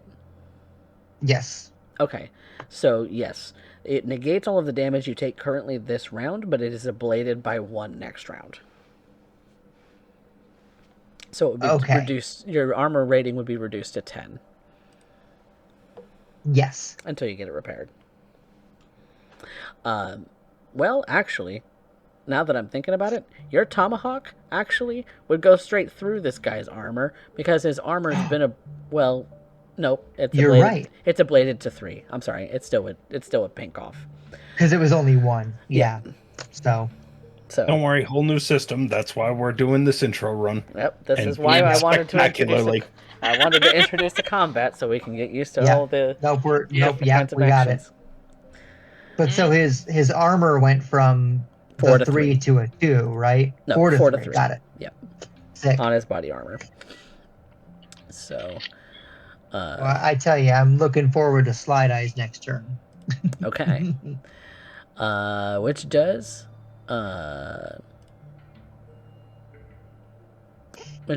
also mean that there's the possibility that others have been alerted. So I want somebody to call a high or low. Hi. Hi. Want a high? Hi, clan, hi. Okay, we're rolling a High, d10 then for it, high. y'all. It's high. You are lucky. Yay! No, the alert has not sounded yet. So, back to you all. Who would like to do what and do what in what order? Well, given this individual is heading to me, then all of a sudden has their attention with somebody taking pot shots at him and crazy tomahawk throw coming at him. Lou has I'm kind of going to made herself a target. Yep. I'm going to presume that I may be forgotten, hopefully, which means I can come right up on them and hopefully end this quietly or quieter. Okay. What is your move score? My move. Because at this moment they Move would be score, roughly move score. 20 meters away from you. My move is 7. Okay, so you would be able to move 14 meters unless you want to double move. And double move would eat up my action, right? It would. I will use a double move because I gotta get in there and see if I can distract them. I'm the one with the armor at this point, so. Okay, so you're going to double move and get right up on them. Okay. Yep. Next. Who wants to take a turn next? Trix is gonna try and take control of the cameras again. Take control of the cameras again? Okay. Then you would make the same difficulty rating on your net run. You would also take 2 points of damage to no, because you put it out in the last round, right? Yeah. I put it out as my last action. Okay. So you successfully have gotten past that first floor. You have 2 more net actions you can take. Gonna continue straight through to find where our victim is. Okay, so you're scrolling through the well, yep. Okay, so yeah, so you're through the first floor of I the believe structure. the cameras would be on floor 3. Floor if I 3 read that right. of the structure. Yep.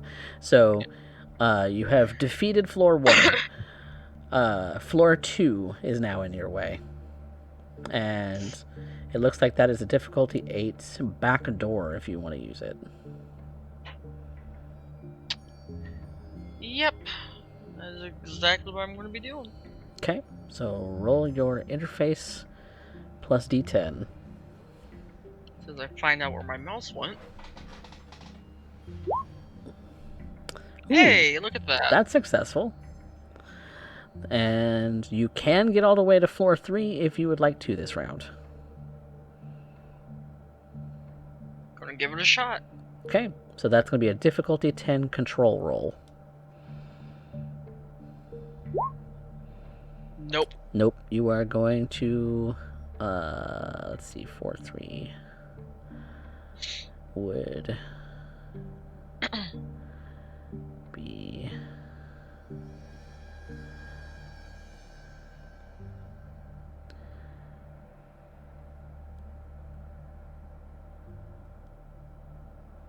Oh, hang on. I'm just going to call it the same program that hit you. So it's another Hellhound. Where did it go? Think.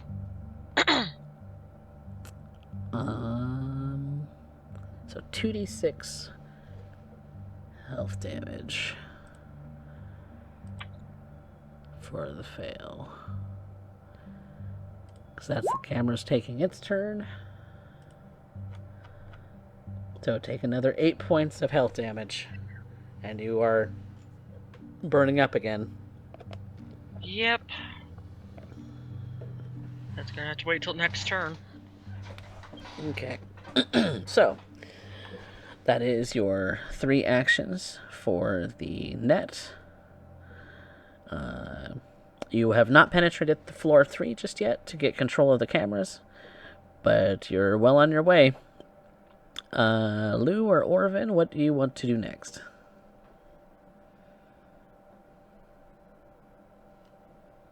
I will let Orvan, Lou go Yeah? first and try and end this Thanks. silently. thank you. I've got another trick up my sleeve if you let Because me. otherwise, I'm taking another shot, but I'm going to let you try first. Yeah. I'm gonna close the distance and make another melee attack. Picking up your tomahawk? No, I've got another concealed weapon. Oh, you have another weapon for melee? I do have another weapon for melee. Ooh. They are implants.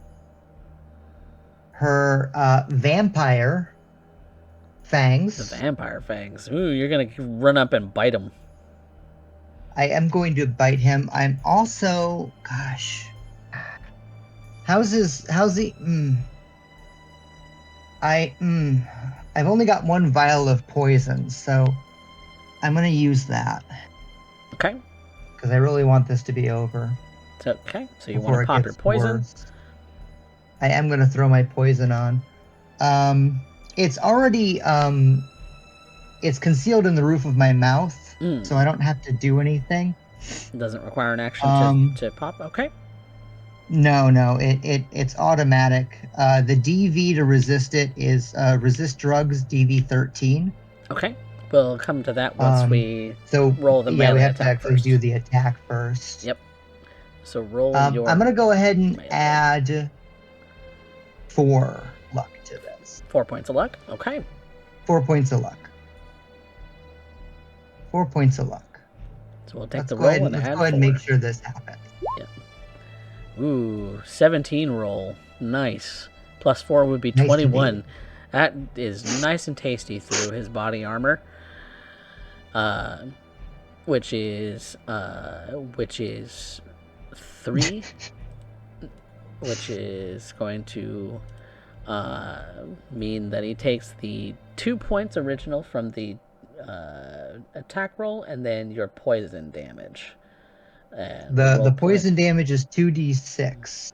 We'll roll his resist. Yeah. You gotta roll that first. Sorry. Yeah, give me 1 second. So he's taking 2 points of the piercing damage. And let's see, what is his resist? Resist is plus 4. Wow. Roll a d10 plus 4. And you said the difficulty is 13? Mm-hmm. That is a 4 plus 4, that's 8. So yes, he does take poison damage. You don't say. Roll me some poison damage. 3. Is that... how did I get... Oh, really? 2 and a 1. Brutal. Derek dice, Man. everybody. That stuff's expensive. It's true. It is really expensive. Question is the boy. scab still standing? He is still standing for the moment. Oh, boy. He's looking pretty bad though. In- Should have put the rest of my luck in that roll. Well, what I does guess it that look like? leaves only one thing to do. What is? Hang on. Orvan. I was going to describe something. Yeah. Oh, Alright, go ahead. So what does that look like when you bite into this guy's basically arm? yeah. Yeah, thanks. Love that. So yeah, I guess Lou goes for like she goes for like a chink in the armor, where she can try and get it. She gets in nice and close and like probably goes in by the armpit. She has to like go through his clothes, and she goes in with these like what is that? Not tungsten, but titanium steel fangs, Mm-hmm. and like tears through and like disconnects from him and like steps back with like blood running down her chin, Mm-hmm. and spits out this hunk of flesh and like cloth and flesh. Okay.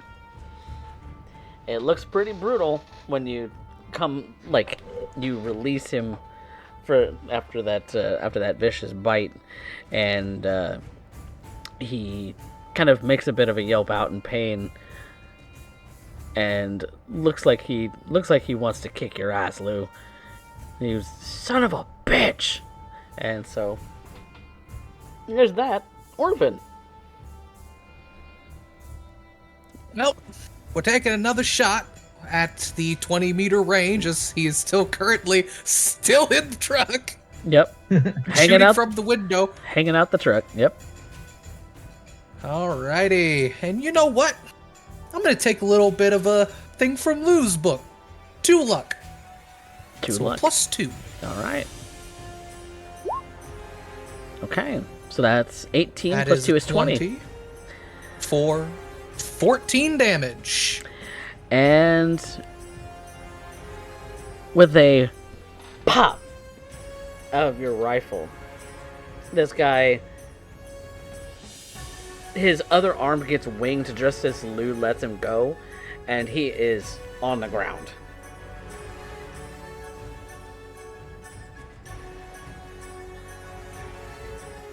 High or low? Son of a bitch. I clan high. We're going high again.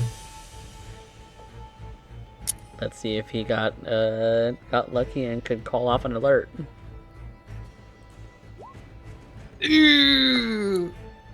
Just as he went down, you start hearing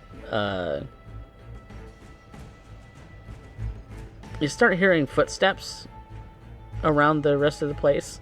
You especially from the other side of the building, where someone's starting to shout out, "Come out!"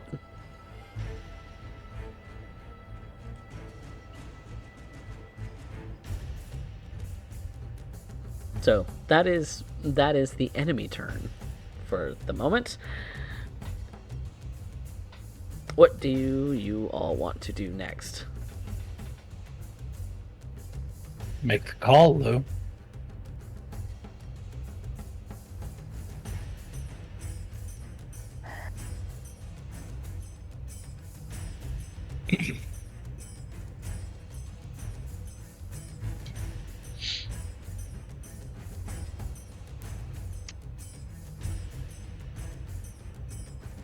All right, quick table talk moment. Okay. This is not the direction this is supposed to go in. We can't leave.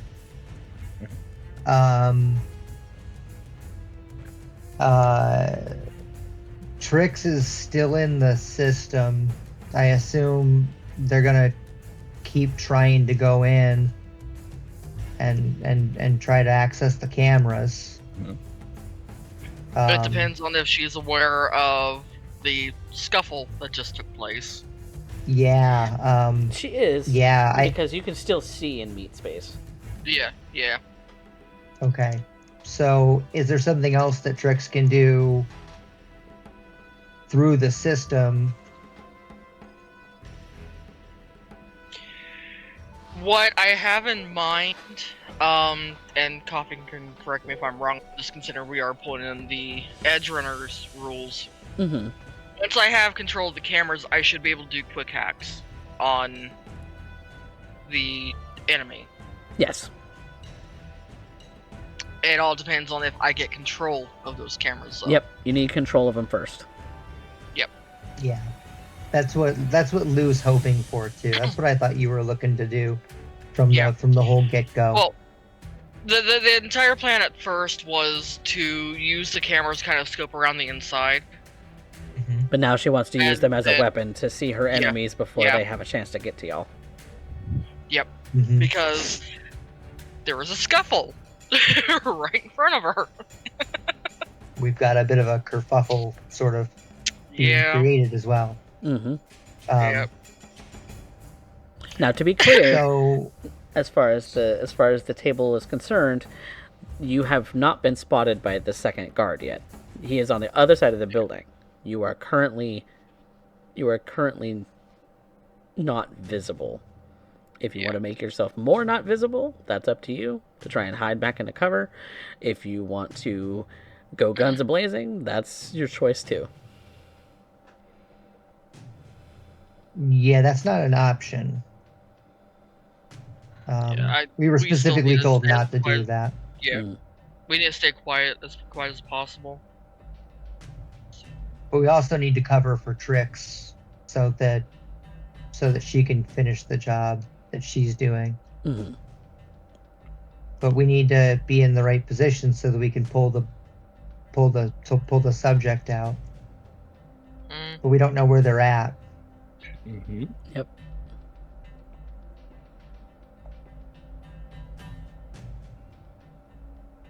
So is that the next thing? We wait for Trix to see what happens? It might have to be. I Get think I control might of the have to cameras be. and Okay. see if she can get control of the cameras. Definitely know that Orvan's going to be trying to get closer to actually being in the area. As a heads up, I am nearly at the seriously wounded threshold.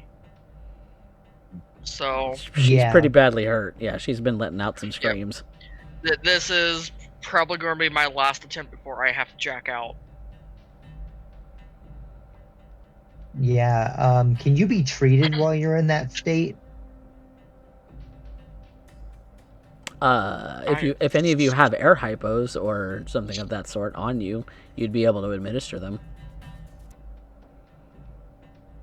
So yeah, Lou's gonna holler at Orvan, like do a whistle, and flag him over. I need to check the rules for that because I believe there's nothing I actually can do until she goes down. So you can't Believe you can't use an air hypo on her? I thought you had one in your inventory. the air hypo isn't the drug itself, it is the ability to administer the drug. You need to still have the drugs in order to use the air hypo. Oh, you don't have drugs. Yes, those are expensive. Ah. So you have you have the air hypo, just not the medicine in it. He has the syringe, just not the heroin. Like, specifically, my class does give me the ability to create combat drugs I can administer. You just haven't had a But chance to. they yet. are expensive, and I cannot make them. Nah, you don't have your ingredients or anything. But so- I have the medical bag that allows me to stabilize. So once somebody goes down. I Okay. can't save her. That's fair. But I Okay. can save her from going dead. Just not down. Okay. Okay, it looks like Like- once I hit that threshold, it's just gonna be a -2 to all checks until healed. Okay. Then yeah, Okay. she's like bleeding out her nose and through her ear a little bit. I am gonna check the rules while I wait and see what I can do. Okay. So 3 actions. 1, putting myself out again. Okay. No, Because you get 3 dice net don't make- actions. Yeah, 3 net actions. Or a meat action. That putting yourself out is a meat action. So that's 1 Yep. action per turn. Yep. She's gonna put herself out. Okay. So that's another turn spent. The rest of you doing something for this turn? Yeah, there's somebody coming out. I guess Lou's gonna, I guess, grab her tomahawk. Okay. And then try to find her way along the hallway. Try to like look in some windows, try to see what she can see just sort of on her own. Okay. Keep her head down, try to avoid being seen. Okay. So, I think I'm going to have you make a choice here.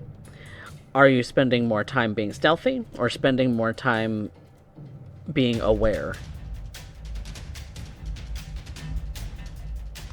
Stealthy.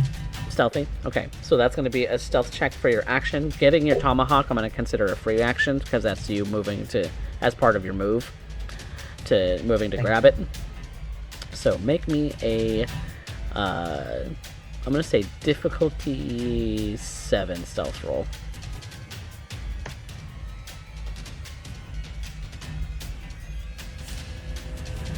Which one is stealth? I believe it's under Body. Body. Yeah. Body? Yep. Ooh, that's a crit actually. Ooh. Yes. That is a critical success. Total Like of the 21. wind. Nice.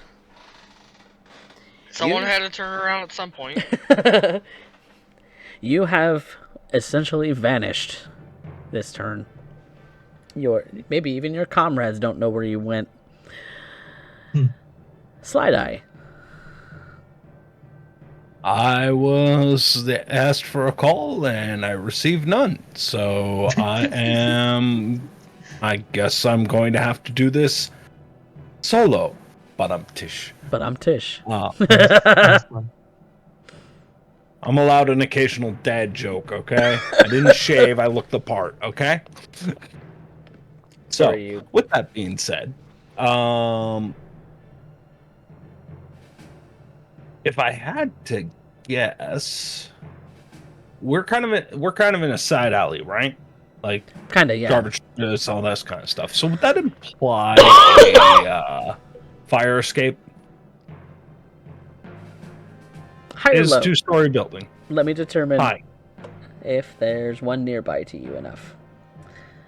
I mean, it makes sense, but it might not be on this side of the building, right? Right. So let's find out. You said high? Yep. So It is. no, it is not. Other side of the building. You have some stairs that are on the corners of the building, and they're a bit far from where you are at the moment. Not necessarily fire escapes, but climbing to the second floor is going to take a double move at the minimum. Okay. With no actions to take. Yep. So if that is the case,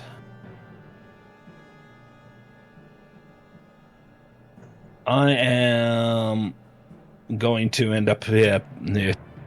Well, it worked so well the first time. Let's try it again. Since I know the other person's probably going to be coming to investigate, right? That's a good assumption. I am going to try to do the same thing I tried before. Why am I doing this? Like I didn't learn my lesson. I'm going to try to end up hiding specifically for an ambush. Hiding for an ambush. Okay, so you're doing a bit of moving and going to stealth as your primary action. Okay, so go ahead and make your stealth roll. It's a body, if I recall. It is. Ooh, you also crit. That is a crit. You also I'm crit. allowed to crit? Yes, That's a I'm double allowed to crit crit. this? that's a double crit because you got a 10 on the modifier. Yeah, you got a 10 and a 10 for a total of 34, ladies and gentlemen. Holy shit, I love this game. Yeah, wait until it goes the other way around. It has gone the other This way is some around. Mojo dice fucking shit right here. So spam them in the chat if This you is got how the them. other side lives. Yes, it is. Yes. Because you have 6 levels in stealth, and you have 8 dexterity, and you rolled 2 10s. My dude. Now, hopefully I can do just the same on damage. You don't exist. You have vanished to a point where you don't, like, no one would know you were there. This is what happens when you hang around a monk. You know, eventually you realize existence is null and void. Mm. And I'd say during this, Orvan is going with a full move action plus double move, trying to probably get to where Trix is, I think it is. You're gonna get close to Trix, okay. Yeah, she's roughly 20 meters from you, so yeah, a double move would get you to her, but you wouldn't have any actions to be able to do in this turn. Yep. So, I'd say he probably, like, at the end slides a bit, slamming against the wall. let's see if this little Gangoon has the ability to... I mean, with a 34 and a 21, it's very unlikely he's going to spot either of you, but he might spot Orvan or Trix. So let's see, where is... My hope is to intercept him as he's about to. Okay, let's... Where's... Huh. It's an So this is what a awareness Cyberpunk Nosferatu looks like. Bruh. A lot more feminine than I originally anticipated. Good evening.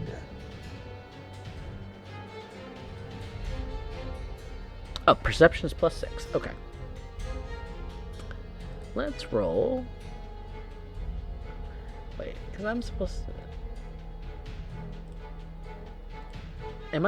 I don't know with these stat blocks if I'm just supposed to roll +6 or if I'm rolling plus the stat +6. Oh. I don't know how to use these stat blocks. It's fine. I've been doing it. I've been doing it this way anyway. So I'm just gonna call we'll it a +6. figure it out for next time. Yes. I'm sure I'm supposed to throw a stat in there, but you know what? I don't want you guys to get murdered. Not on your first session. So that is a 14. You both did not roll stealth. You instead moved. So, for the purposes of this, your stealth is at a just a... like a... Well, actually, what is your, Natural stealth. Yeah, what is your stealth score? I have a level 2 in stealth for a total of 8. Total 8, okay. I have a level 6 in stealth for a total of 13. Okay, so yeah, he would have a 14 and he would spot you both, even just going off just your modifiers. So,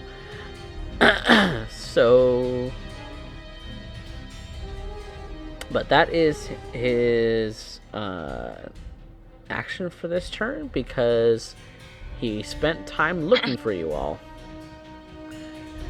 So we are on a new round. Gonna try and take control of the cameras. All right. Difficulty And 10. I think... let's see, what is... Where is it? Social... I'm trying to figure out where my luck is. It's gonna be in the top. It's with your statistics. Oh, thank you. I'm just an idiot. I'm going to put 4 points of luck into this. 4 points of luck. Okay. Yep. Which brings it to a 15. Which would pass. So you have wrangled control of the cameras. So now when you're kind of spending a little time cycling through them to find out where your enemies are. There is a room with a camera that does have what you're looking for, which is the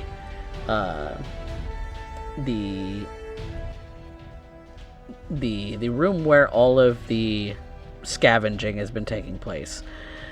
You see several people several people who have been torn apart on slabs, but we'll get to that in a moment.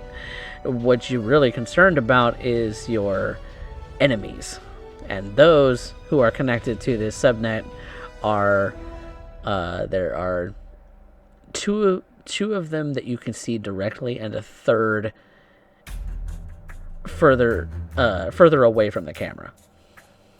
Okay. So you have 2 more net actions you can do.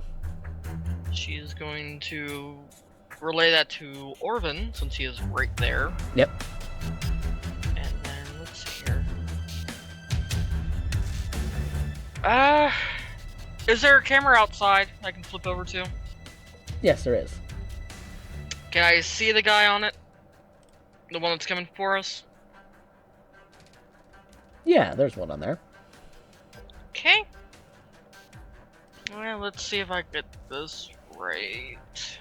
We can do a quick hack. Quick hack. Woo, quick hacking! Now quick hacking is new to Cyberpunk Red with the Edge Runner supplements. Mm-hmm. Yep. So what kind of quick hack are you thrusting upon this person? Let's see here.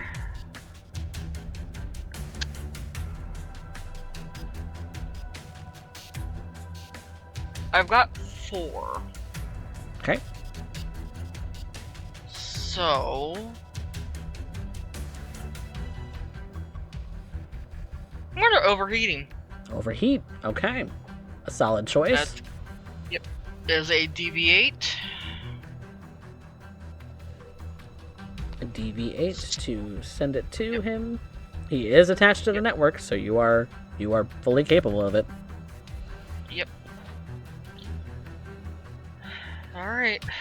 I'm going to pour 2 more luck points into this. Okay. Alright, that is a success. Yep. With a total of 14. 4 points of damage directly to their HP at the end of their turn until the fire is extinguished. Damage bypasses armor but does not ablate it.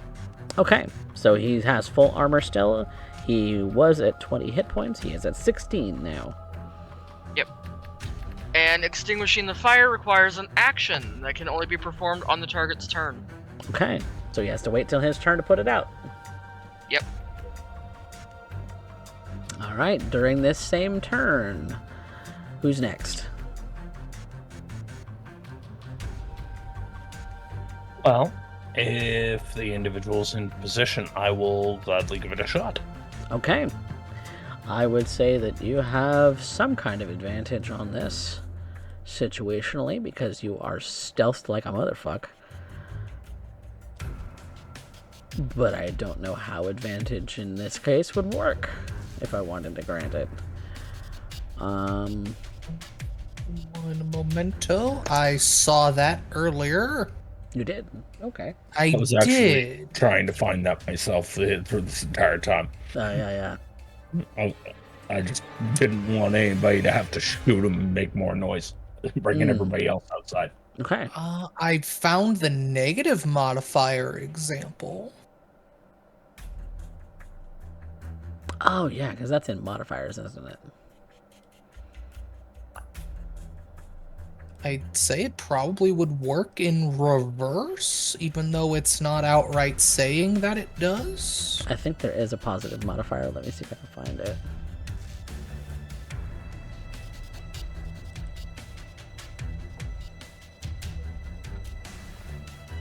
It would be in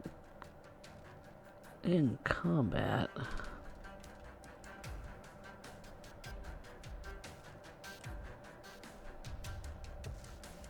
Oh, well, we should have been rolling initiative, but oh well. Haha, we'll come back to that.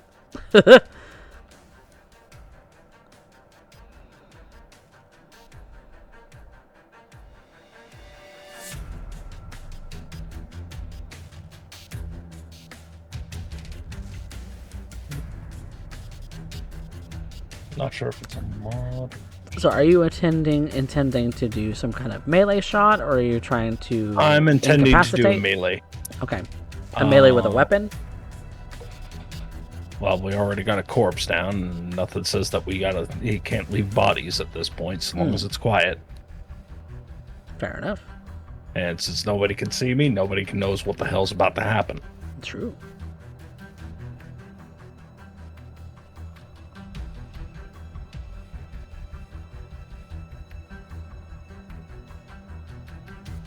So, You know what? I'm gonna make a judgment call. I'm gonna say make 2 rolls, and we'll take the higher of the 2. all right. We'll do it D&D style. They're both 21s. I guess it's which one has the better damage. Yep, I'm gonna go with the Well second done. one, just for fun. Well done. Just for shits and giggles. So yes, you have landed the strike with your mantis blade, and yes, he is going to take 11 points of damage, reduced by 4, which is 7 points of damage.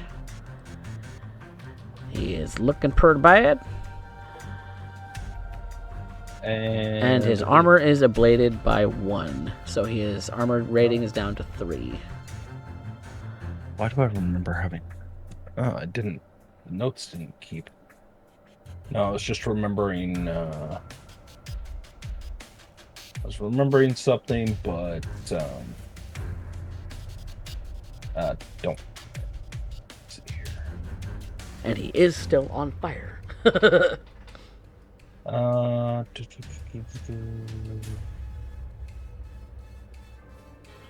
Okay.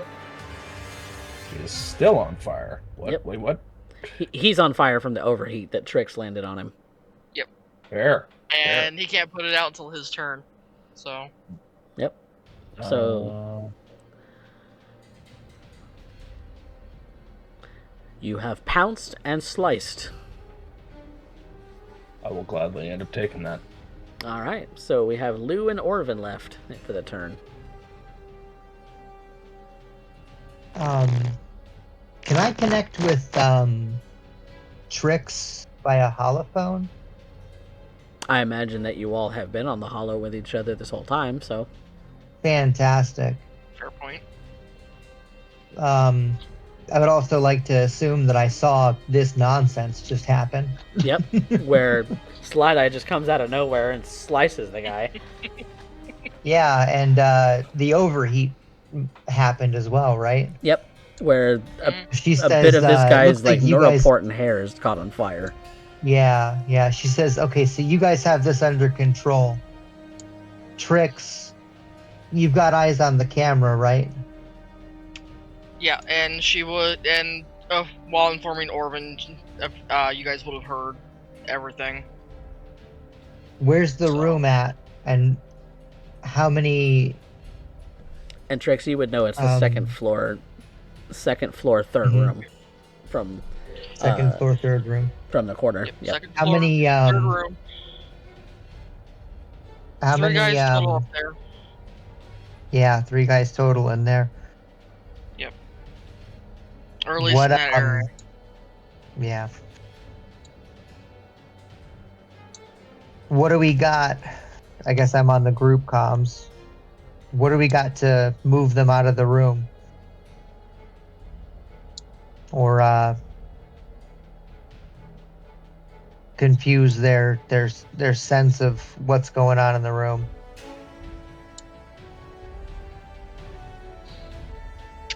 Well, let's see here.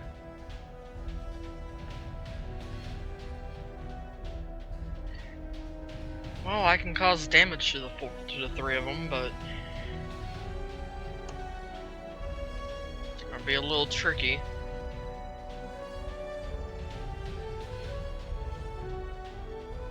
I'd say let Slideye and Orvan deal with this other guy up here, and then we'll come join you.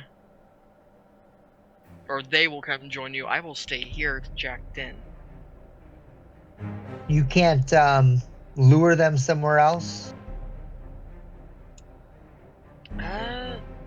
Let me see if that is a possibility. Thanks. I'm gonna get into position. And so I'm gonna continue sneaking as far as I can, as close as I can to that room. Okay. So,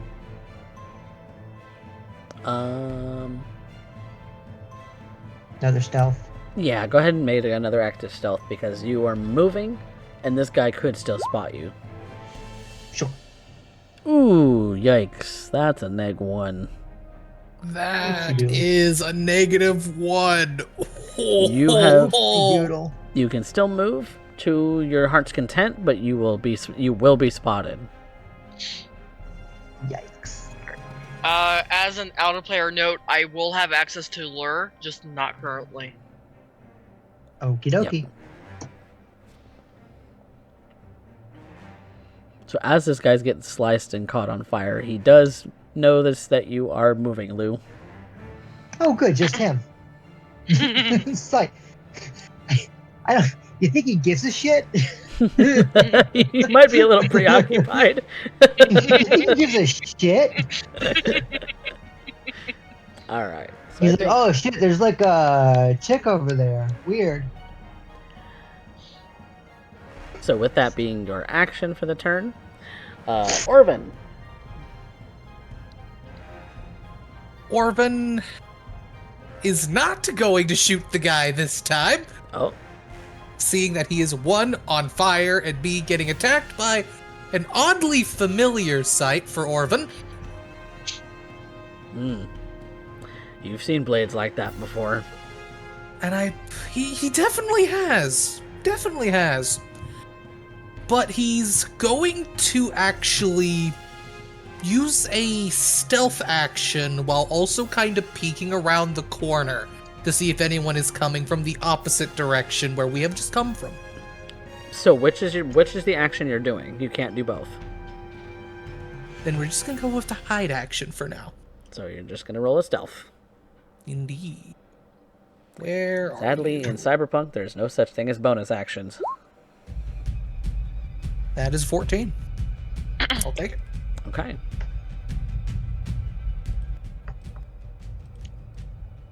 You're fairly confident that you are stealthy.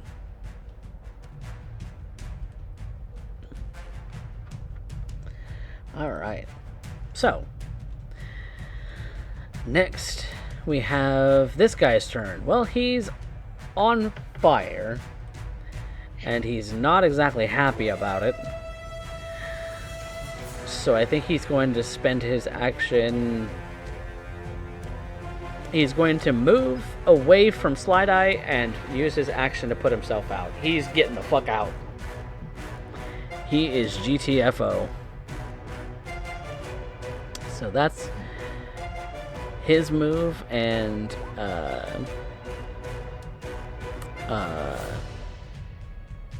his move into action. So the next thing to do. Hang on. I got a thing. There's always a thing. Okay. Sorry. Had to Quite all right. had to mute a sound.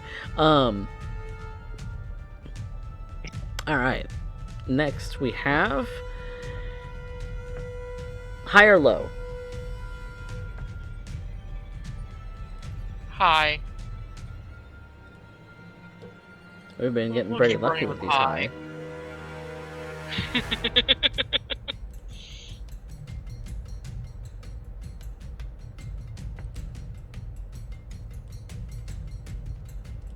That is indeed a high. You see by scrolling through the camera's tricks that they haven't moved out of the room yet, but they're alerted. Okay.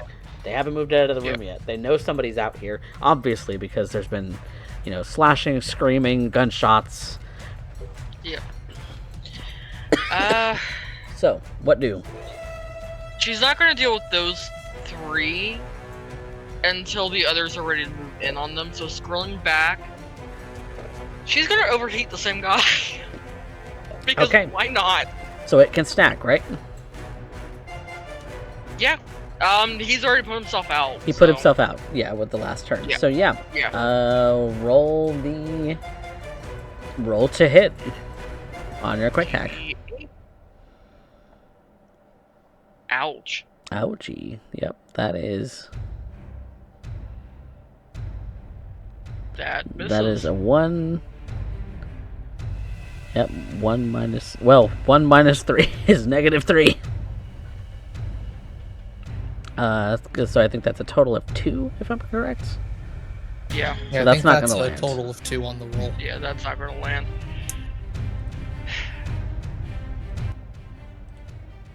Well, I can only do 1 quick hack per target per turn, so... Okay. Do you have any other net action you would like to do this turn? Let me see what I can do.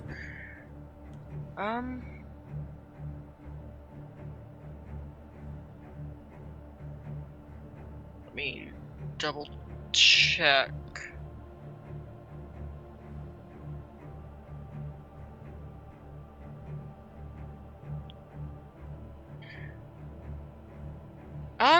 Okay, well, I'm going to go back to the other 3, and the one closest to the door, Mm-hmm. I'm going to impair movement. Is that another quick hack?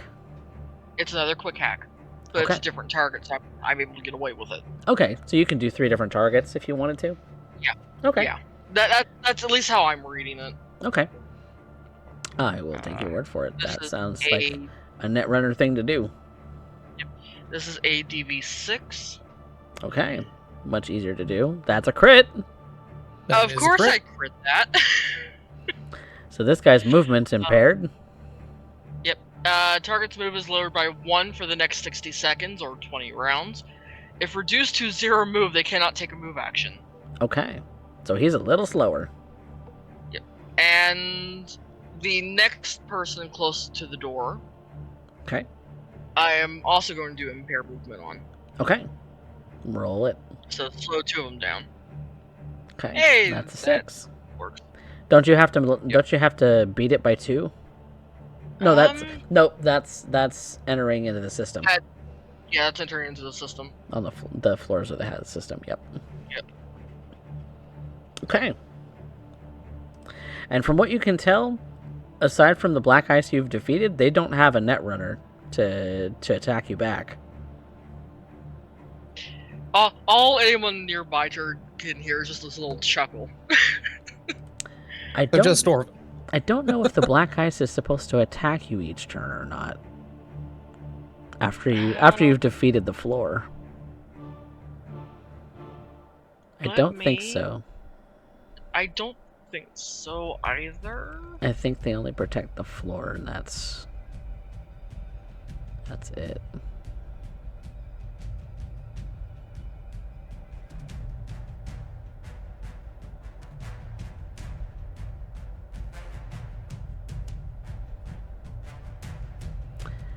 Demons and defenses.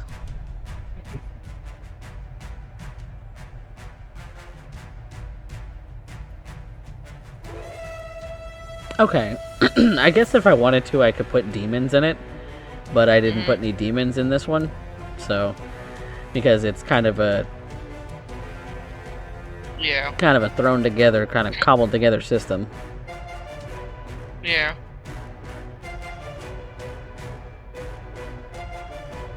Yeah.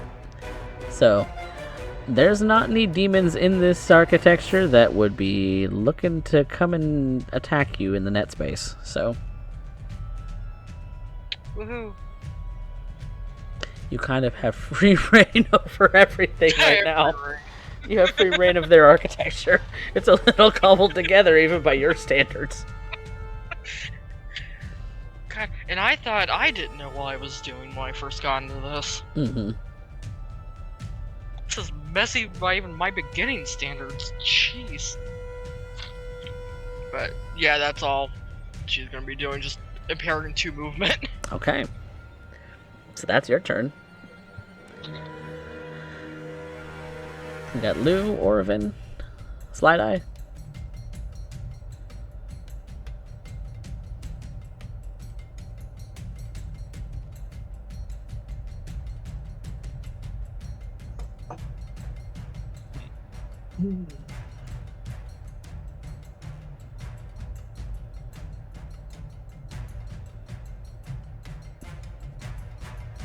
Don't everybody speak up at once. Well, all right. Okay. Well, if no one else will, I have to pursue at this point. Now, Coffee. Here's where I'm a little confused because Slideye's pretty fast, Yeah, right? faster than this guy for sure.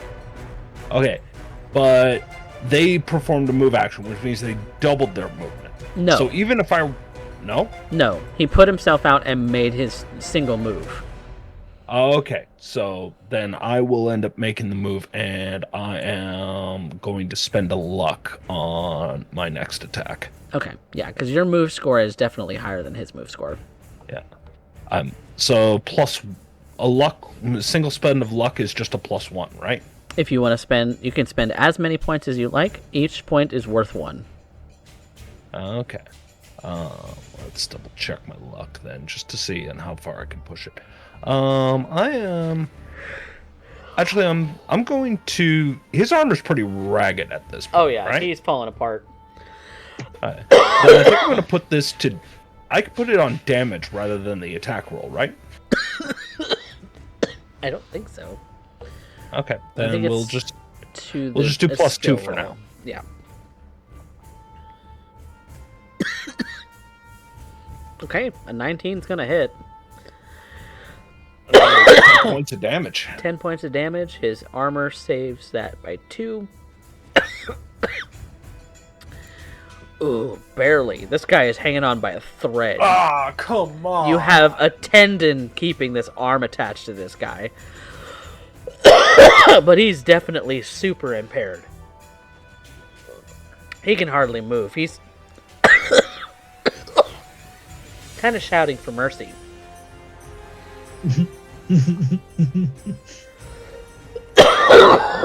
Okay.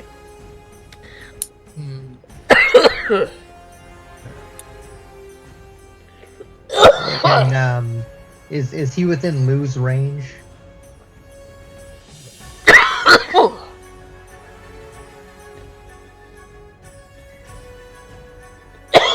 Bless you. Pardon me. Ugh. Coffee, if you need to go get water, please do so. Yep, I just had something go down the wrong pipe. It's fine. Okay, so that was actually because of the water. Yes. Yes, indeed. So, Lou is currently stealth, I believe, and has not been revealed.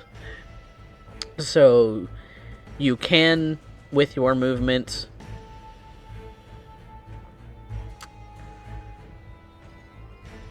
your movement is She's 7 been also? revealed to the on fire guy. Yeah. Yeah. Oh, yes. Yes, that's correct. Because you did move towards him in the last round, but it got revealed. So your movement score is 7, isn't it?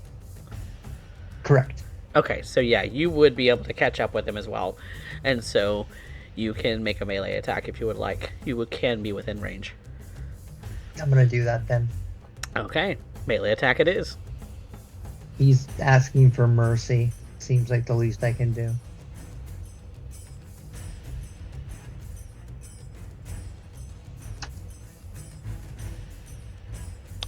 His arm is basically held together by the sort of like piping, the sort of cables and things that are attached to his arm at the moment. It's really the only thing keeping it on.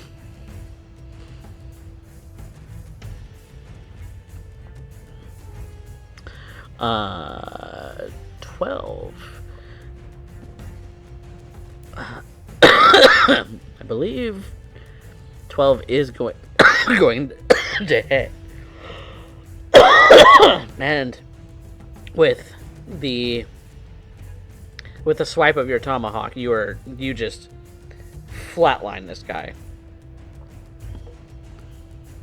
He is Do we have down to for the worry about count. Coffee again?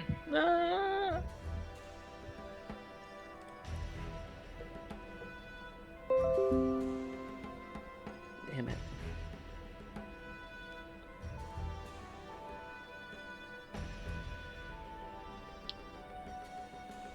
All right, are we back? And the spinning wheel. Oh? Mwah, There. Now I hear you. mwah. Okay. OBS is back. Okay. So yes. Oh, and we're live. Yep. So this guy is full on flatlined, Loup. You essentially slit across his neck that little chunk that's left, and he's down for the count.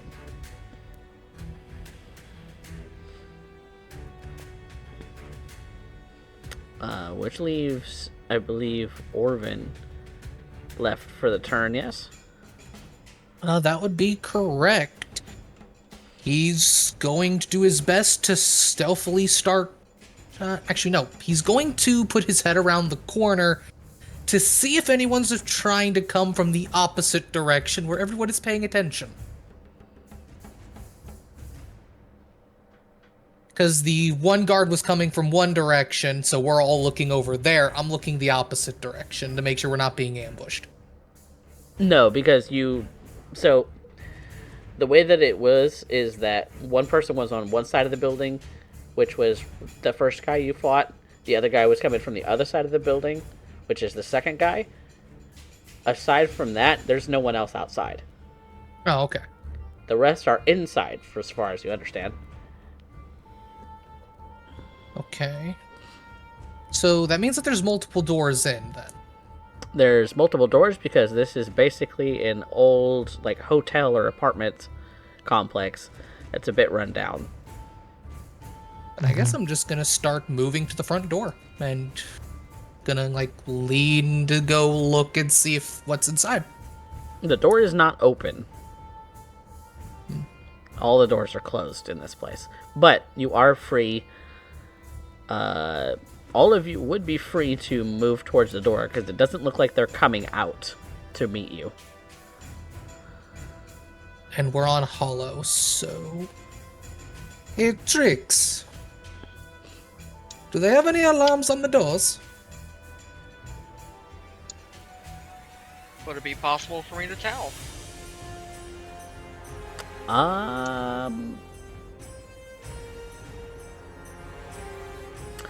Based on the level that you're in on this system, if there was going to be an alarm system that is, that would be on this network, this network doesn't go that far down.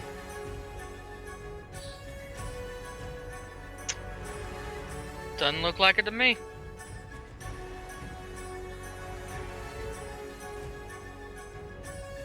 Alright.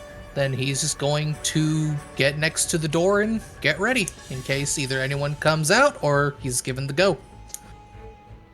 Okay. I think that's going to be a good place for us to take a quick break. When we come back, our lovely Stargazers may be breaking into an apartment and wrecking house. So we'll be right back, everybody.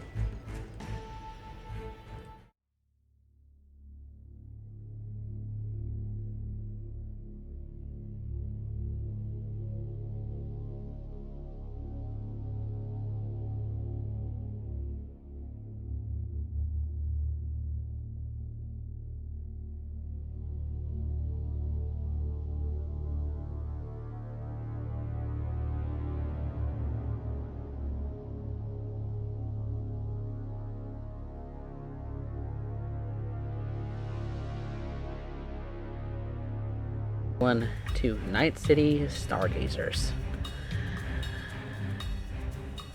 The group of edge runners that are completing this job have found themselves at an abandoned apartment building. Well, at least it would be abandoned if it wasn't for the fact that scavs have made their nest here. And as a result, a confrontation has been had. Two of the scavs are already down.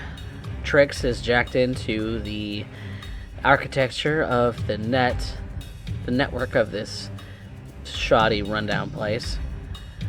And Orvan is already standing at the door ready to burst in and unload. Lou, Slideye, Trix, you can make your way closer to the door before giving Orvan the order to knock the door down if you'd like. Doesn't seem like they're coming out to meet you.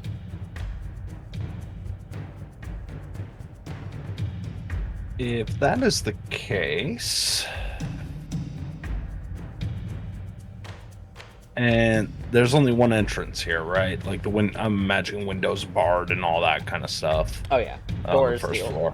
Door's the only way in, and windows are boarded up as far as you can tell. All right. I will end up going up, stacking up to the door. Going on Loop's Lou's call. So, Okay. unless Lou wants to interject, after all, this is Lou's op. Slideye No, gets Lou's- closer, Lou's and you gonna- just hear a click.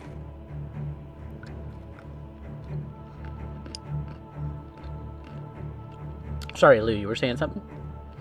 No. Go ahead. No, I'm done. Go. Oh yeah. What was the click? Him putting his rifle to fully automatic. I'll pull out a heavy pistol in my opposing hand. And you guys just enter. Oh, go ahead. No, yeah. Lou stacks up with her heavy and I think she's probably third in line. Okay. With I So who imagine goes Trix. first, Lou? Is it going to be Slideye, or is it going to be your med tech? Your call.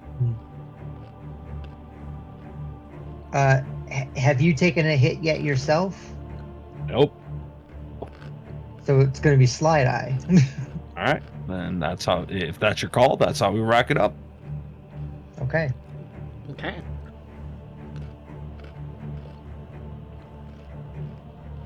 And I give the count He to says- 3. This Trix, are you ready to go? Waiting on you three. Okay, let her rip. 2, 1, and we're gonna get into the door. Bursting Start. through the door. Yeah. All right. Immediately, they're already prepared, and so they'll be taking their round first. And it's going to be 3 shots fired. All right. And so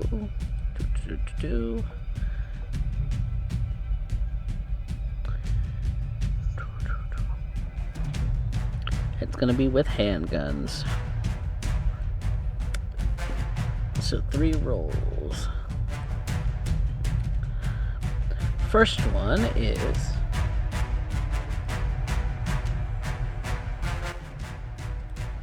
What would the range bracket be? you all are within 15 meters. So for pistols, that's a 20 then? Unless NPCs work differently than we do.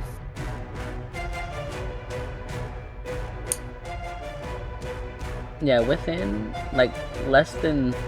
I'm going to even say that it's less than 12 meters. Because Alright. this room is not that big. Then pistols need a 15 to hit. And so, you got a 7 plus 12, that's going to be 19. And since Slideye was the first one in, she will be the first one shot, which is 46.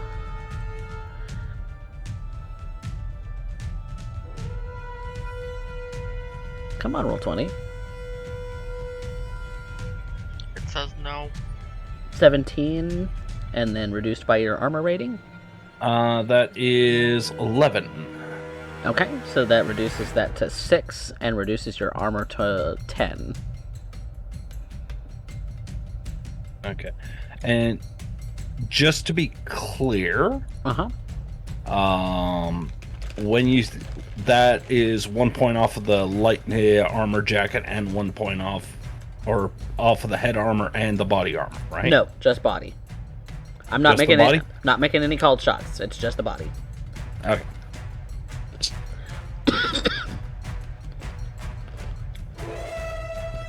Alright, that reduces it by 1. Okay. Second shot. Still going for Slideye. Alright. Ooh, that's a fail.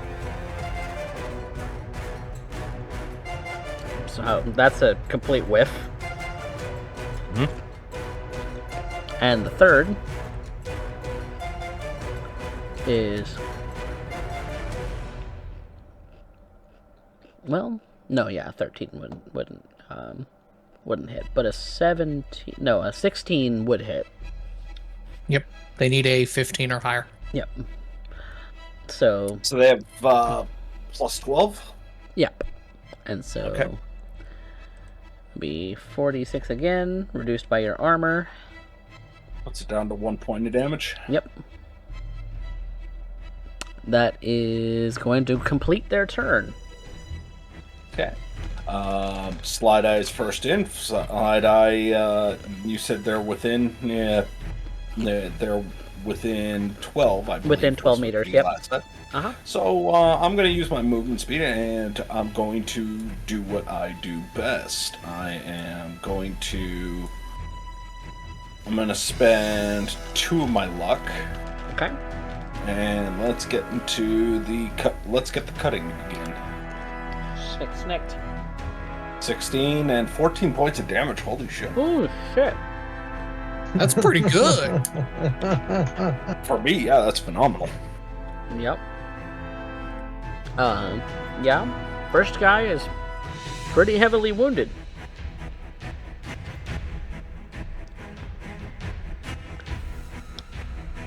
So that's Slideye's turn. Who's next? Orvan's going in next. Okay. What you do? Full auto? We're going with a full auto attack against the person furthest away in the room. Okay. They're at about 12 meters from you. Alrighty, so that means I need 16 or higher. So I'm actually going to spend 2 luck. Okay. Let me modify the sheet real quick, making sure I keep everything on the up and up. Mm-hmm. Alright. 14. I just meet it. Just make it. So that did not do what I needed it to do. Nope, because you needed a 20 to hit. That's actually for the auto fire skill. If you don't have the skill, you have to go based on the weapon's normal statistic. Okay. If I'm correct. So the normal statistic, I hit, but I didn't beat it by any great number, so I only do 3 damage. Because you only beat it by how many? Or did you match? Because it was 16. I hit the number I needed to actually hit, but I didn't beat it, because normally when you do auto fire, if I am over 4 of the DV, I multiply the damage on that 2d6 by that number. Yes, and I'm aware of that, but in this game, you must beat the difficulty value. You cannot meet it to succeed. Meet is a loss.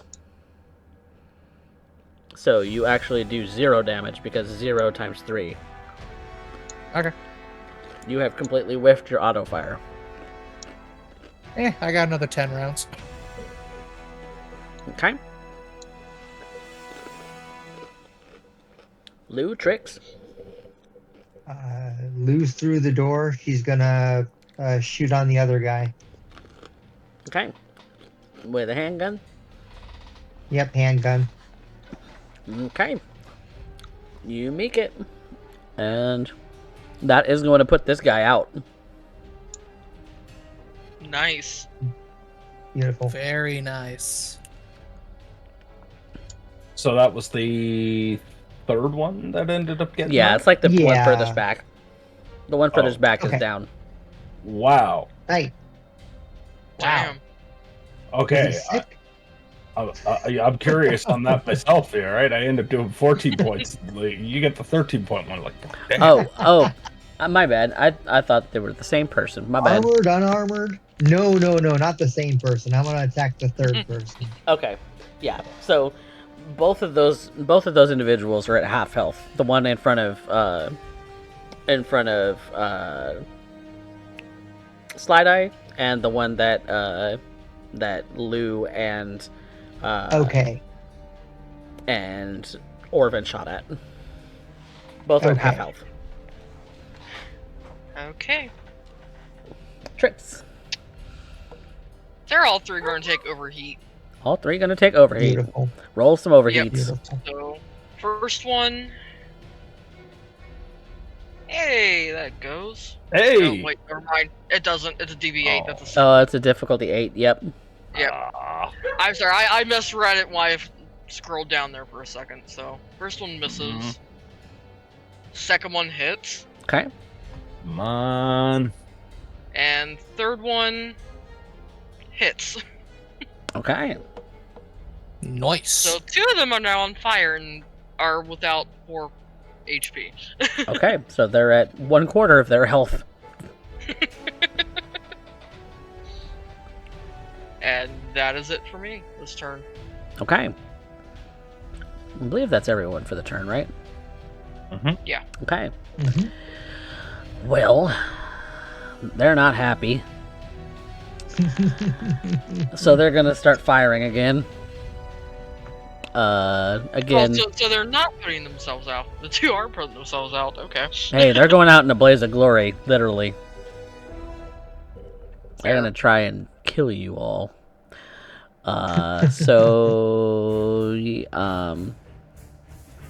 Yeah, still attempting to shoot at Slideye. All right. First one is an 18, which I believe hits. Okay. That's 2 points of damage. Okay. And your armor is reduced to Now 9 now.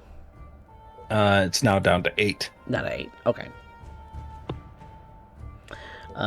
Second shot at Slideye.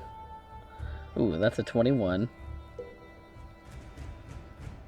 Now it hits, but it's not a crit, so. Ooh, that'll hurt. That's Whoa. not great. That is 7 points of damage. Minus 8, yeah. The 7 points. Hey, how you doing over there, Slide? They haven't even gotten me to half yet. Nice. All right, third shot. That's good.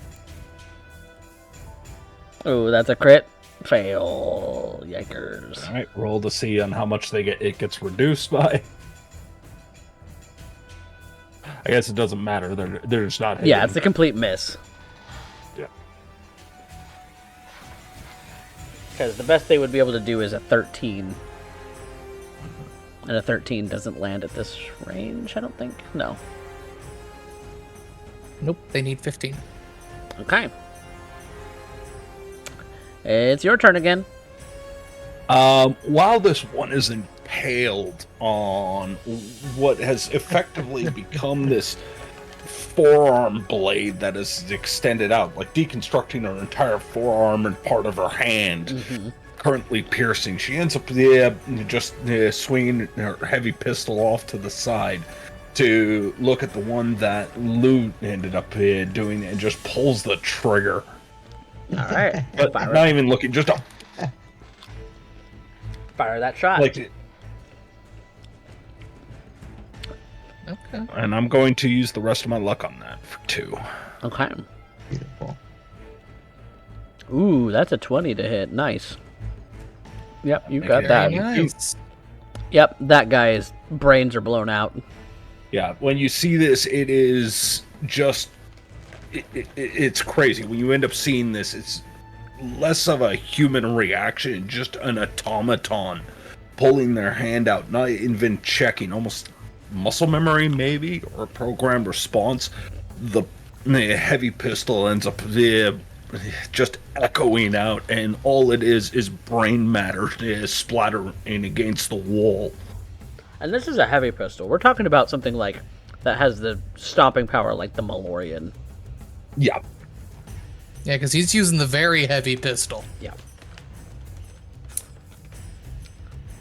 Alright, following that, Orvan's gonna take aim and try to shoot the guy who's uninjured. Okay. Well, yeah, he's Well, uninjured. You should. Okay. Oh, right, because you missed. Okay. Yeah, because there's Yeah, a because I second. missed the other attack. Mhm. That is a 16, and we are within that. Now, question, Keys. Does the rifle take an action to switch back to regular fire? I do not believe that it does. I believe it is simply just you get the choice. Let me Okay. double check. Because we are talking about 3-second rounds here, so.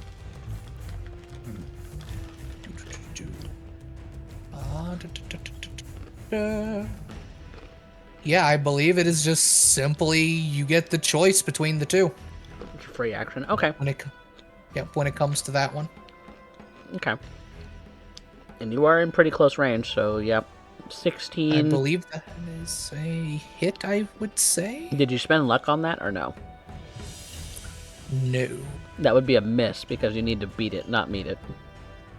Damn it. Okay. Keep rolling low. By 1. Low by 1 point. Every time.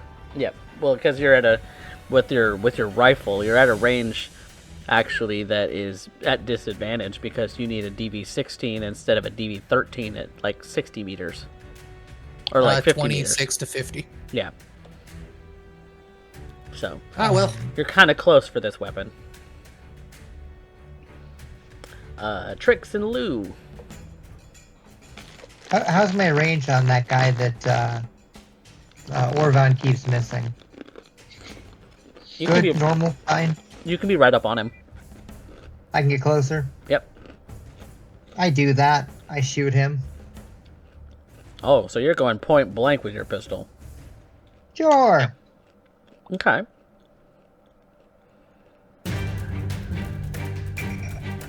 Oh, that's loud. I am fixing it. Oh, Okay, so that's a... Ooh, actually, you rolled a 4 total because you crit failed. Cool. So you do not land your shot. Sick. Oops. ah, Glad I didn't waste my luck on that. Okay. Trix. gonna. There's only like what, 2 guys still alive? Yeah. They're gonna get overheat again. And basically it does them both in. The guy who was basically uninjured? No, that... Yeah, because there's one guy that has been injured. Oh, yeah, because you guys keep missing him. Okay. Yeah, he's got In plot fact, armor. wait. Yeah, that there's that. That one first one miss misses. there Yeah, again. that guy So keeps that getting could him. be on that same guy. He keeps avoiding him. Yep.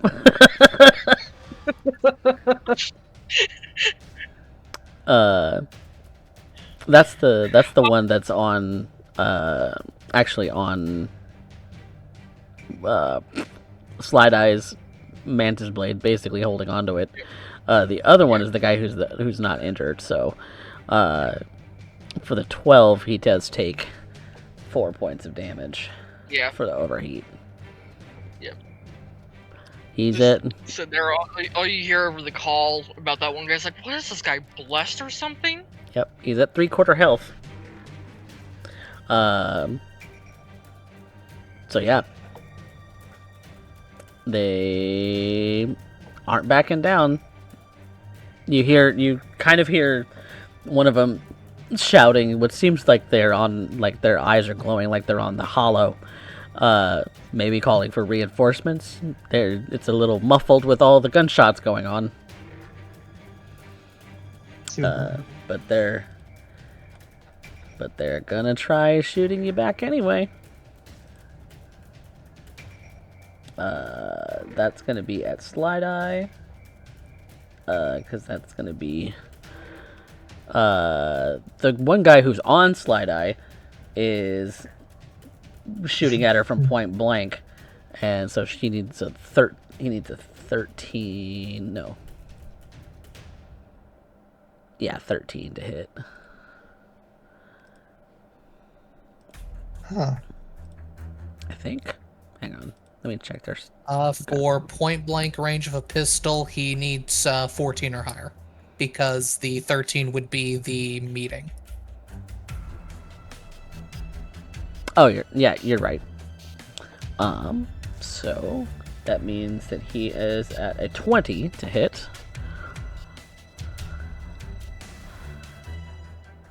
Ooh, that's a tough shot. That's 22 reduced by your armor. This one's kind of going for your head, though. That is 15 points. 15 points of damage. Ooh, yikers. You're Yeah. getting pretty beat up, my guy. Yeah, when like... But it still counts as reducing the body, even though narratively it's a shot to the head, right? I'm gonna say you can reduce it by your head armor. Okay. Since he's that close to you, he's basically pointing it at your head. Okay, so that also increases my damage reduction at that point? Yeah, since that one's not been ablated yet. Okay. Alright.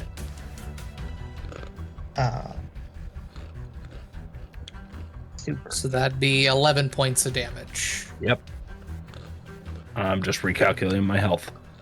Congratulations, I just went under half. I believe that's when you start taking penalty, yeah? Mm-hmm. Mm-hmm. Well, we'll find Second out one's in a going second. for Lou. Sick. Oh, that's a crit. +1, so that's Only a plus uh, one, though. Right. 22 Does- plus doesn't 1 that is 23. penalize? No. Second one, So- because the 10 is my initial to hit.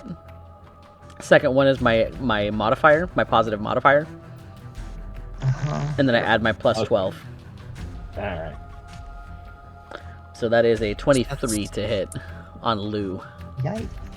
Yikes. And that's 11 points of damage reduced by your armor.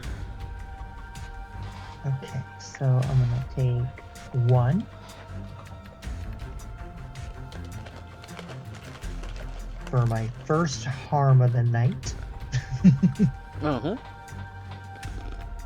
Where do I? Oh, there it is.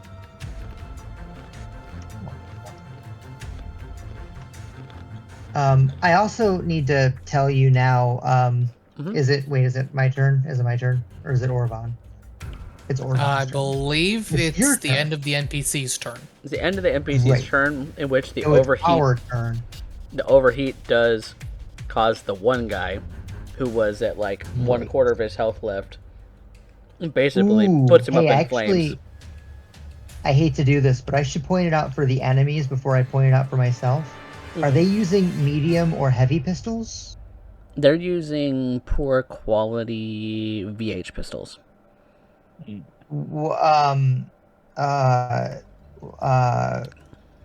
what does that mean? What's a VH pistol? I imagine it's Very just heavy. a regular handgun. Yeah. Okay, Just poor so quality.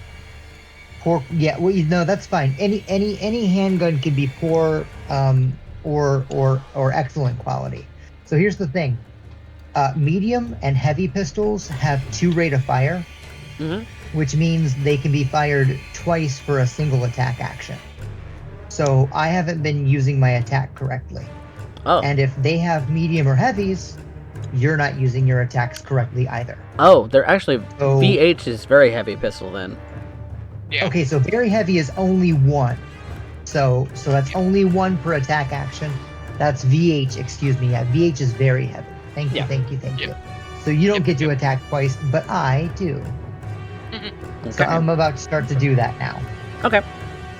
And I am tracking my magazine, so you know. Yeah. Which also reminds If you get me. Thanks, everybody. No, it's all good. We're learning the system just like you are. Yep. Oh, I just weird. realized that.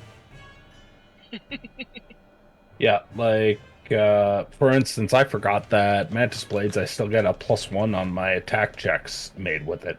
It's already That's right, calculated because in they there, isn't it? are. No, it's not. If you take a look at the, Oh my god! it's only calculating.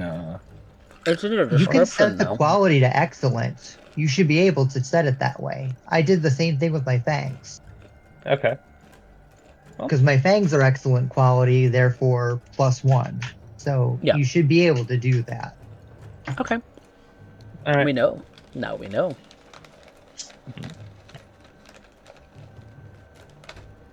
I'll make sure that roll worked out that way. Anyway. Welcome to learning, Slideye. right? Slideye, please kill that guy. Yep. Save us, Slideye. He's hanging on by a thread. All My right. poor penalized friend. They're taking over heat damage. My poor penalized choom. A word that I have to say now. Yep. There's all sorts of cool slang in the book.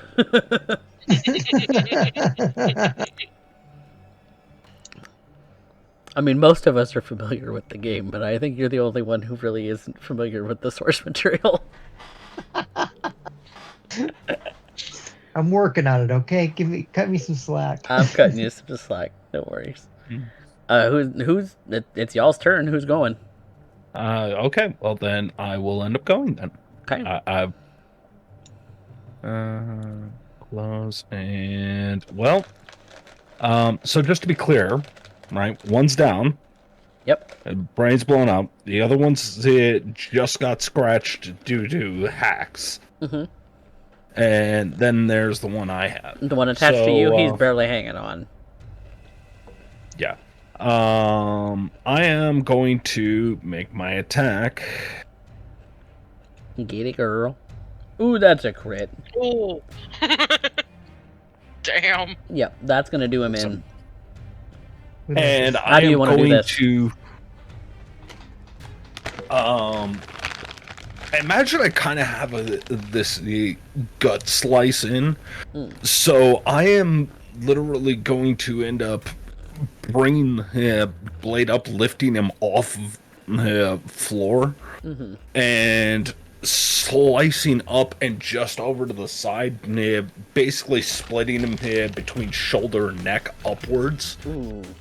He falls to his knees as both halves kind of peel away. Arterial spray starts end up going all about as she lunges between these two separating halves to end up darting directly for the one individual who's left, one that is going after the Loup.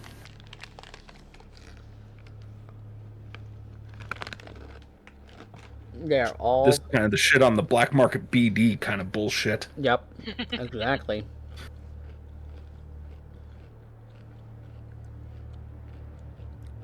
It's just the one guy Following left. that, Yep. I'm going to take aim and once more attempt to shoot the guy who's been fucking dodging all my shots.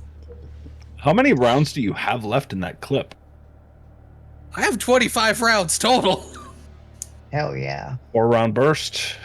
Nah, it's 10 round burst, and I have fired one of those that was -10, and then I fired 3. I'm at 12 of 25. Okay. Grip it and rip it. Come on. Ooh, that's a crit. That's a crit with crit damage. This guy is dead. 27. Another head exploded. We did it, boys. So, Hang the banner. Mission accomplished. as the arterial spray and the smoke from your gunfire That's incredible. has settled, the dust, more or less, of this scene starting to really now connect with you. You look around this apartment this one-bedroom apartment where you see now gurneys, you see crates, you see boxes, you see blood everywhere. You see not just the corpses of those that you have ended and flatlined, but the corpses of several others who've also flatlined in this room. One such individual has their spine ripped out of their back, hanging on a almost IV hook like a piece of meat. Their back split open and their spine removed. No coffee. No! No! No. Not The again. worst possible moment. We were right at the finish line too. Ah, Ugh. Things are More getting coffee. broken. Can you hear me? Back. Now we can. Yes, you're perfect. Okay. It's still Dream's thinking recording. about it. So the stream's down. I'm still recording, so we'll continue just from there. So as you look around at the just slaughter of these victims, some of which have their full faceplate removed. You see nothing but skull and blood on a head that's been severed. You look around and you're looking for the individual that you've been assigned to find. Combing the rest of the place, you find that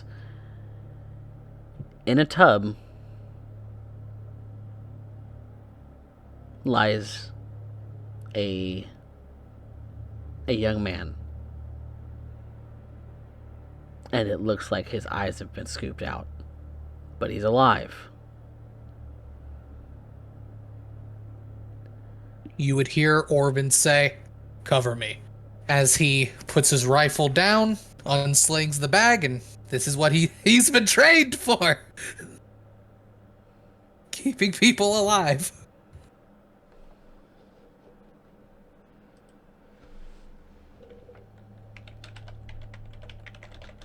All right. Yeah, Lou's gonna go back out to the door, I guess, and keep a lookout. Slideye at this point is searching the bodies of the scavs. She seems to be taking any of their ammo, weapons, anything that she ends up thinking she might be able to end up making a turnover on. More specifically, she's looking to see if there's any evidence to where those eyes went. Okay. Would this be paramedic or medical tech? I'm not even going to make you roll it. Okay. You're skilled enough as it is that you're going to be able to get this guy out of here alive. Yeah, plus 14 to the modifier for paramedic. Yeah. But, Slideye, when you go and start searching the apartment for any clue as to this, you find a shard. And when you slot it in, do you slot it in? Ooh.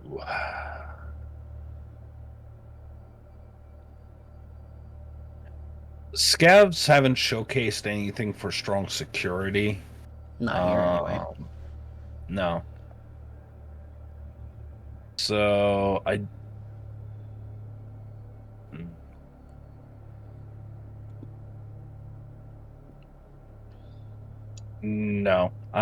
bringing it to Trix when Trix gets inside after jacking out. Okay. Yep. And she'll be jacking out and making her way up. Okay. Yeah, and Trix, when you end up seeing Slideye come over, you see like just under her hair, like almost like a chunk of her skull has been removed, but instead of meat and bone, what you end up seeing is a little bit of plasteel. You end up seeing artificial skin. You end up seeing all manners of bits that just that's not right. It looks like you've had some pretty heavy work done. She hands you a head chip. Found in the scavs. Need to end up knowing what's on it. She's gonna take a look at it real fast before slotting it in, make sure it's not damaged in any way. No, And it's she'll not. slot it in. It's not damaged. And what you see when you slot the shard in is a text conversation, maybe a transcript of a holo call between two individuals who were conversing about the sale of the scavenged items. Obviously, the Kuroshis from this kid were amongst the list. So is a sort of outdated model, but still pretty viable Sandevistan.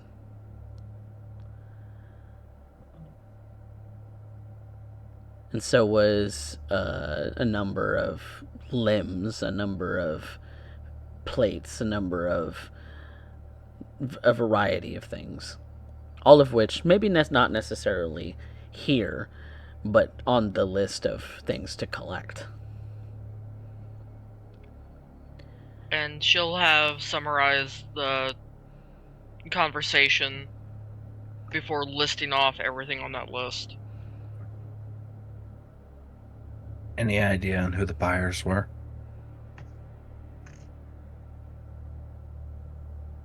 Will I be able to figure that out? Hmm.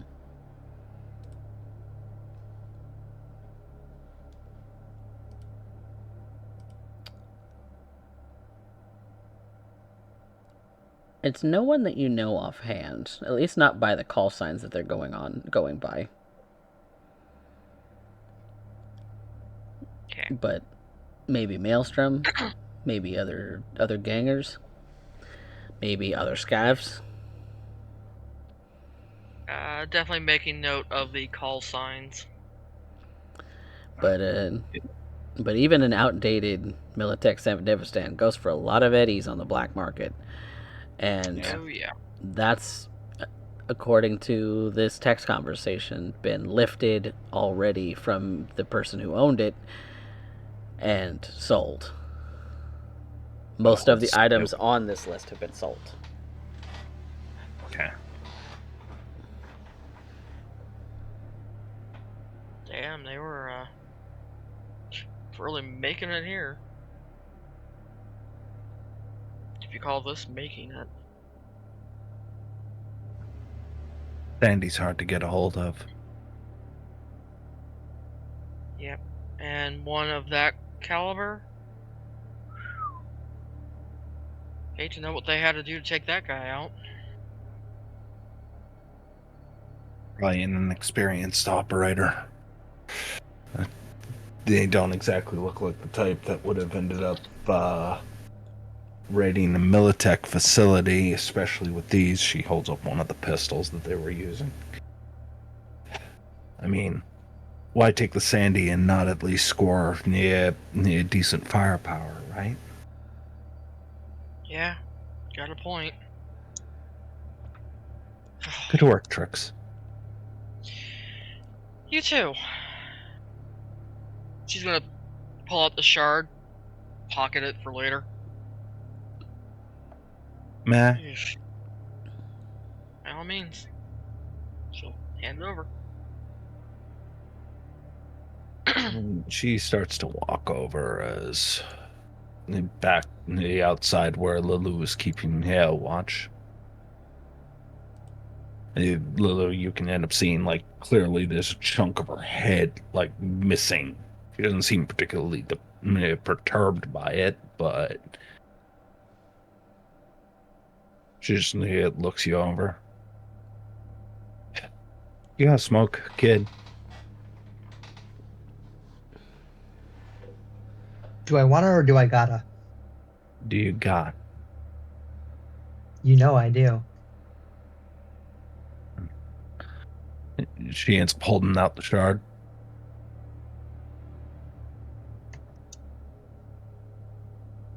She takes the shard and she offers you.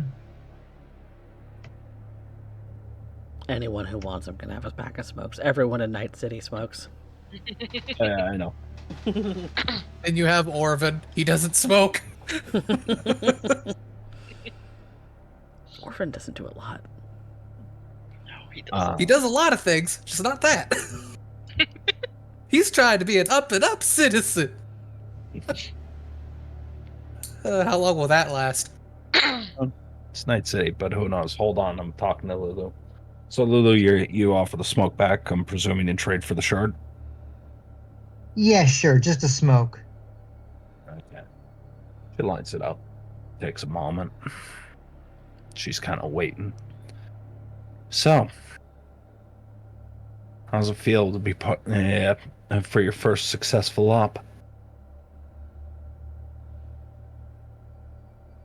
She says, I'm gonna feel better when we get that kid out of here. Orvan's already on it. Trix is keeping him company. So I'm presuming then you'll be taking the package in the back of your vehicle.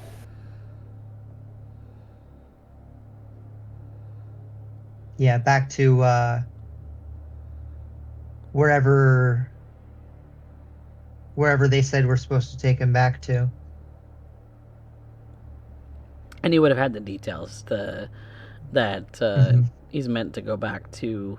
Well, Slideye does. Yeah, Slideye and Orvan have it. Yeah, I know hence her vagueness. Yeah, the both of you know the location of the drop off. Mm-hmm. So She said, "I'll take the tech with me, and we'll get him dropped off." no tech to take. I'm Already sold. I'm glad you kept your head in there. She just kind of rolls her eye up at the wound at her head and then looks back at Lulu. Cute. I like that. That's clever. So, thanks for the smoke. And you're welcome. You best go in there and see how Orvan's doing with your package. Don't want your payday flatlining. She hands you the keys to the truck, and she says, "Pull the truck around, would you?" Like I'm some kind of sassy valet. He just grabs the keys and starts walking to the truck. And I think that's also where we're going to call the session for the night. Alright. As the stream has gone down, so hi YouTube, you're the only one seeing this. Technical issues all over the place. Exactly. But yeah, that's a completed successful mission. There we go. So, now we're going to talk about some humanity. Ooh. Because you did have to kill some people, and you did have to witness the abomination that is scavenged human pieces. It is going to be a 1d6 humanity loss. Alrighty, and this is just a flat loss? Yep, you roll a d6, each of you, your own d6. Oh, of course. Oh no! No, Derek! Rip. I should have. Oi! Only 2. This is a pretty horrifying Oh, I scene. should have used my fucking luck for this. Damn it, I had luck left over. Moron. I mean, it makes sense. Orvan's the lowest. He's dealt with this before. That actually makes a lot of sense. Okay. And Lou did the. We put that Wow. on the sheet. Yep, you just take your current humanity and subtract it by the number you rolled. I'm trying to find it. It's up on your stats. It's up in Yep. stats. It's the last one. Empathy. Oh, It's EMP. there's empathy. actually a Oh, humanity. roll. Humanity. Okay, You that's go to there. mod. You go to the mods. And you just put in -5. Got it. Minus. Or whatever your number is right now. Okay. Yep. Oh? Well, minus because 4 I got humanity. tech that modifies my humanity, right? Yeah, because your humanity. Yeah. Mm-hmm. Mm-hmm. Mm-hmm. Wonderful. And with all that being said, next is to talk about your improvement points. Now, since we don't Oh my have, god, you're gonna grade us tonight? since I guess I just have to make a note of it somewhere, I suppose. What do you mean? no, you subtract it from your maximum. I Yeah. So know, if you- it's not letting me. If you You got to hit You put edit. minus the I- number. Yeah, you have and to go hit to the edit button. Mhm. You go to your did. statistics and edit, and then humanity, and Yeah, then and on I- humanity Yeah, let me look. We it can says mods. we can Yeah, we can. move on. We can. Well, the thing is, when I do that, it then puts a -1 on EMP. Yeah, it's supposed to. Yeah. That's correct. That's what it Oh. does. What the fuck is Your EMP? empathy goes down because you're less. Oh, that's empathy. Okay. I was so confused. We were moving on Sorry. because that's after stream stuff. We're still on stream. Ish. Sorry. But yes. So improvement points. So I'm gonna give, as a general rule, I'm going to give you all 5 for showing up for the session. So, woohoo! Congrats! You show up, you get your participation points. And then how much was, sorry, I was looking where to put that. Where? How much was that? you're probably just gonna have to make a note because I don't know where you would put that otherwise. Right All in right. your humanity. I can show you guys I after see it. we're done. I see it. Nope. Okay. Pretty fine. Okay. For completing your mission so far to a, well, not so far, but to a satisfactory degree, as in the one you were looking for is alive. I'm gonna call that another 20. So, there's that. The So only total 40 so far. what? Never mind. I'll double check later. No, because it's 5 for showing up, 20 for your mission, and then now we're going to Okay. talk about roleplay prompts. Okay.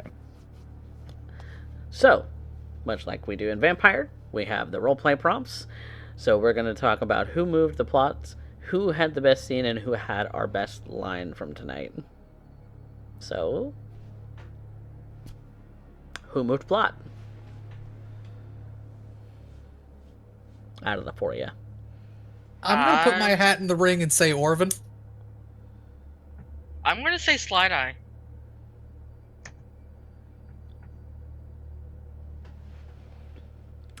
Particular reasons why. For mine, shooting the first guy, causing this from going full stealth into active combat. That was a choice.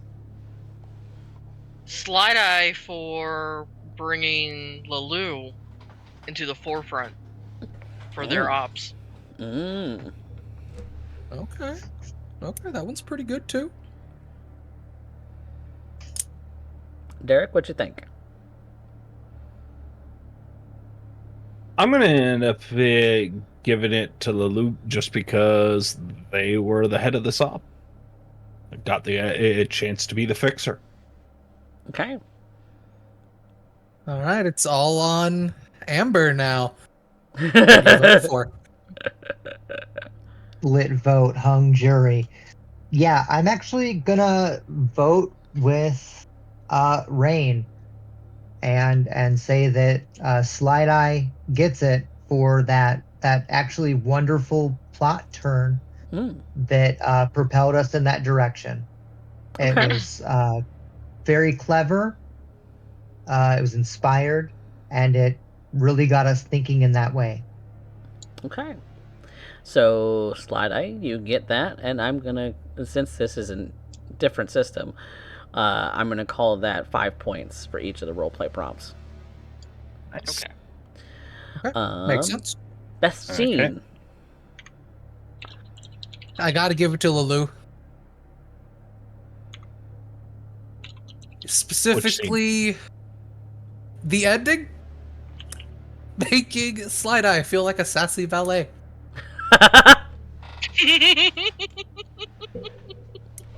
Pretty good. I'll give it to Lalou for a different scene. The entire scene with the bartender. That was pretty good too. That was pretty good too. We do like Pepe. We do. I'm gonna give it to Orvan for the full auto finisher. Mm. Okay.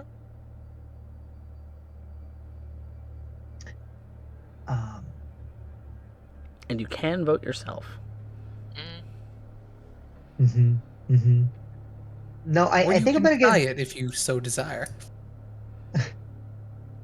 I We want to have give people best who do scene that. to Slideye for the bar scene. We saw the flexibility in the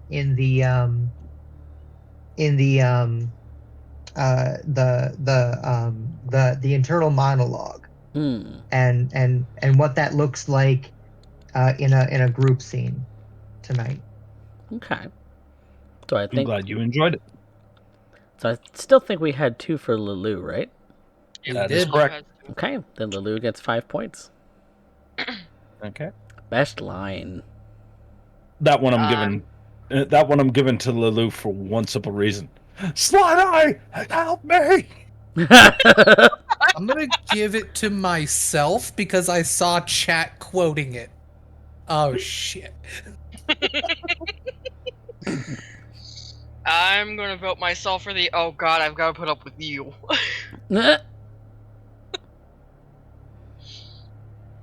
I'm giving it to myself for accidentally creating a uh a